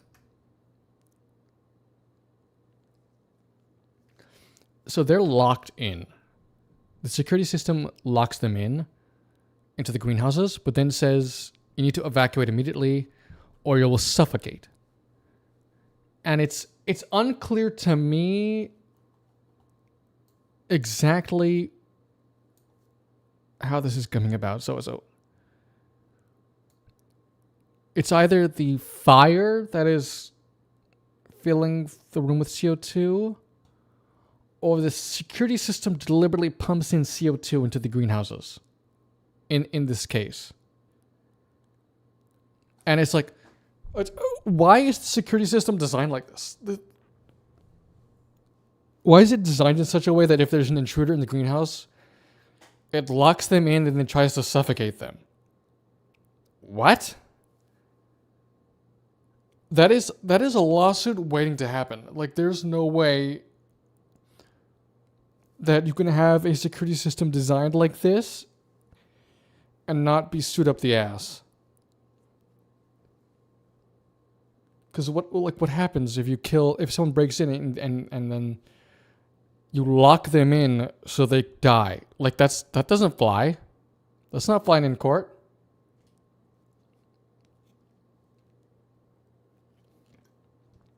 But the show needs the security system to be designed in this particular way.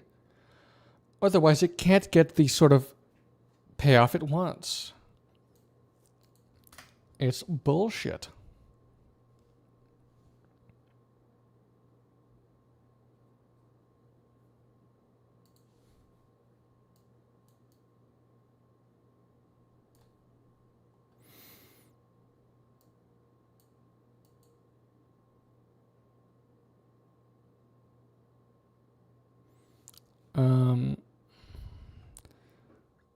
So Riri snags a piece of the hood and attempts to escape.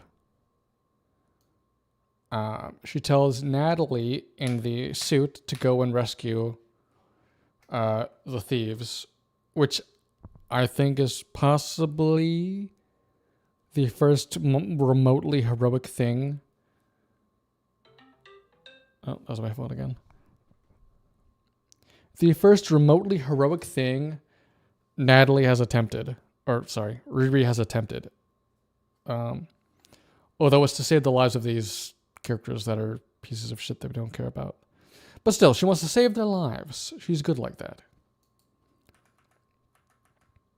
So she sends Natalie to do that. In the meantime, she's trying to find her way out. She ends up in this empty greenhouse. So she ends up there. And what happens next is like a baffling series of wild coincidences that is just silly, man. She hops out of here. Blop. Immediately hurts her leg. Just somehow.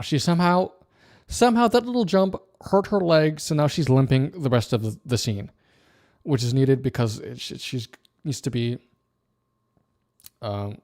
somewhat incapacitated for what happens next to happen.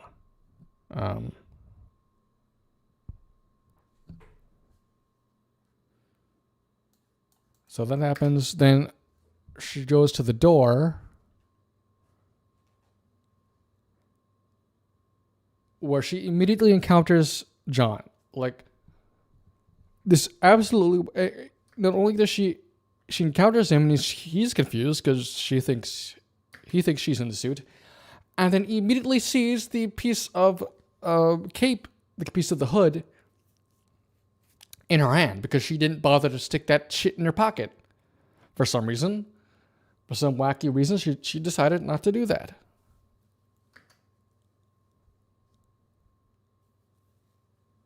And then they get to an altercation.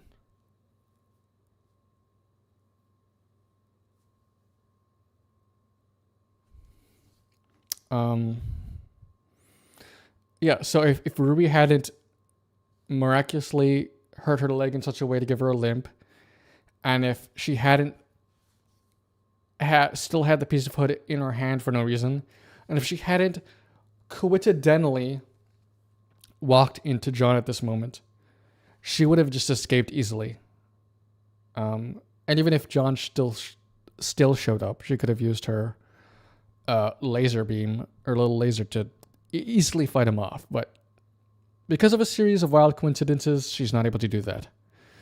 And as they're fighting, she drops the biomesh and laser, which is going to be a thing probably next episode. That's going to be a whole deal. Yep, there it goes.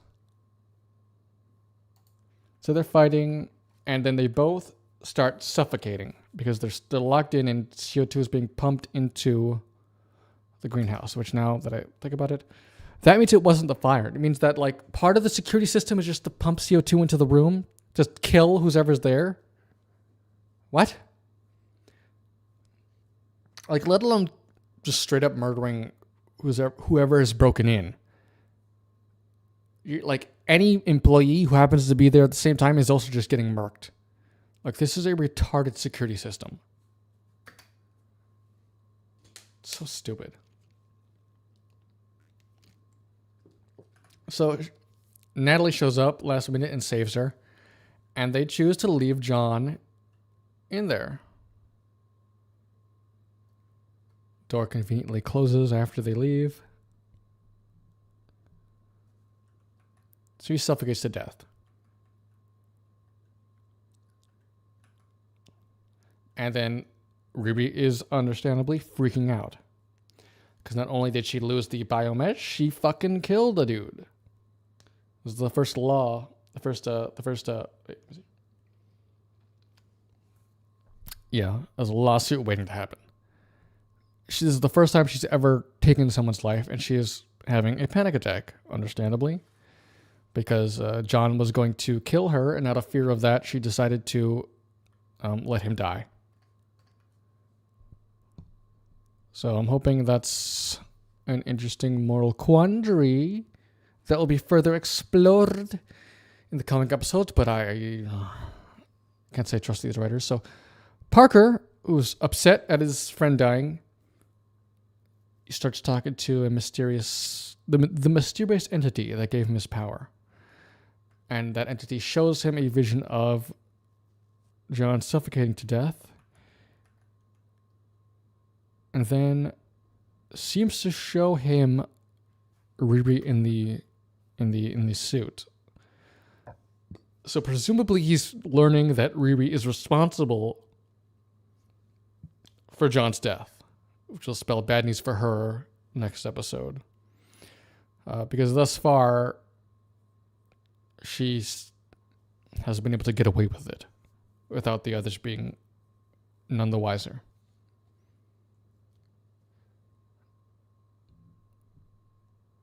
So why doesn't she just knock him out and lift the body out of the room so he doesn't die? That is definitely an option she could have taken. But it seems that, my guess is for fear of, because now John is now on Team Kill Riri, and she seems to fear for her life and the lives of like her mom and Xavier. And so it seems as if she deliberately chose to let him die so that she wouldn't have to deal with that fallout. Now that could be an interesting dilemma for her to face. The consequences of that decision, partly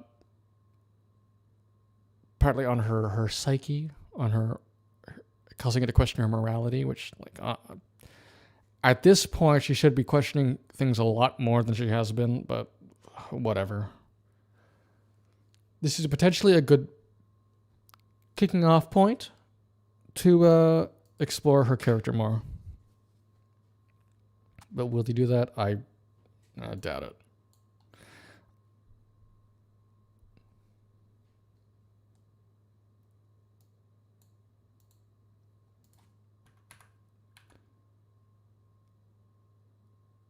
And that's the end of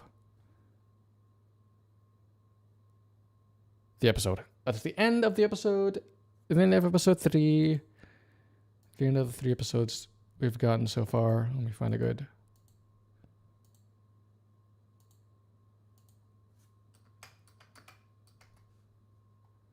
Let me find a good screen to pause on. That's fine. So yeah, that has been Ironheart so far. I believe I believe the show. I believe Ironheart is going to be only 6 episodes, and next week the latter half of it is going to drop. Actually, let me change that so you can see that better.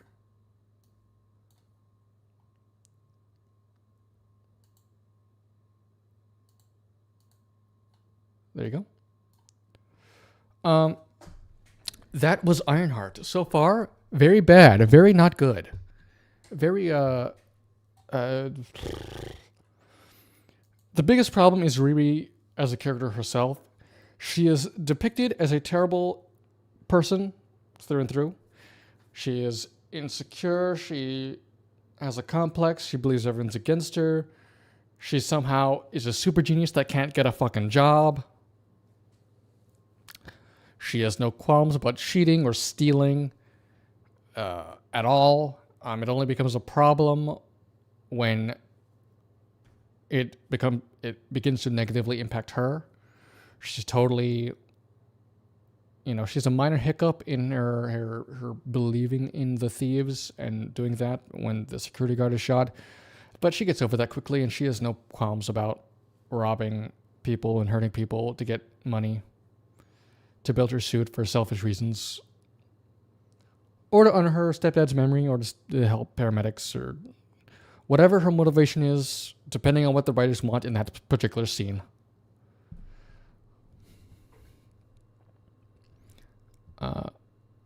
Did the show go through any reshoots? I don't know. It doesn't seem like it at first glance. I did not get the sense I got from Brave New World or Born Again, where those are both Frankenstein's monsters of stitched together reshoots. To me, it's very troubling that many people defend Riri and the fact that she's not a good person. It's just fiction, it's not real. Well, yeah. In that sense, yeah, she's not hurting anyone in real life, but my problem is within the story itself, the story does not treat her like she is a bad person, even though she is. It's not acknowledged by the story. The story seems deluded about her morality. That's the problem I have.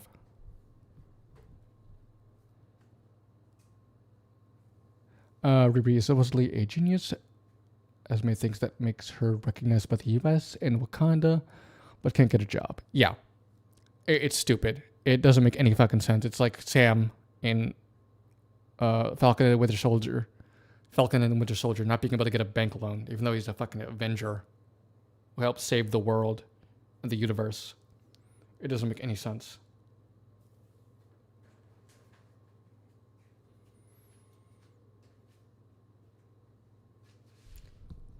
And as to be expected, the plot of the show is all over the place. It doesn't make any sense. It's full of characters that are mostly unlikable. Like, I think we're supposed to like the thieves, even though they're all a bunch of assholes. The show seems to think they're quirky and funny, but they're not. They're insufferable. The show doesn't seem to understand the AI Natalie character they've created. And I highly doubt we're going to get a sophisticated or complex look at what she is. The show seems to be leaning towards the idea that she literally is Natalie, which, as expressed, it cannot be the case. That doesn't make no sense. The show seems unable to deal with any ideas or themes at any level of sophistication or complexity.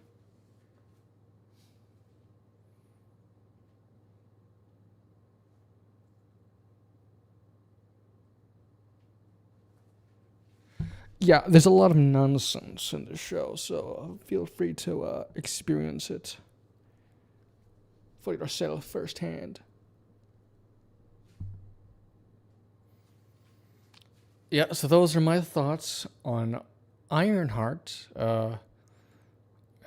Depending on when the next three episodes drop, I'll cover that in another stream, so you can stay tuned for that, because we're gonna finish this turd off.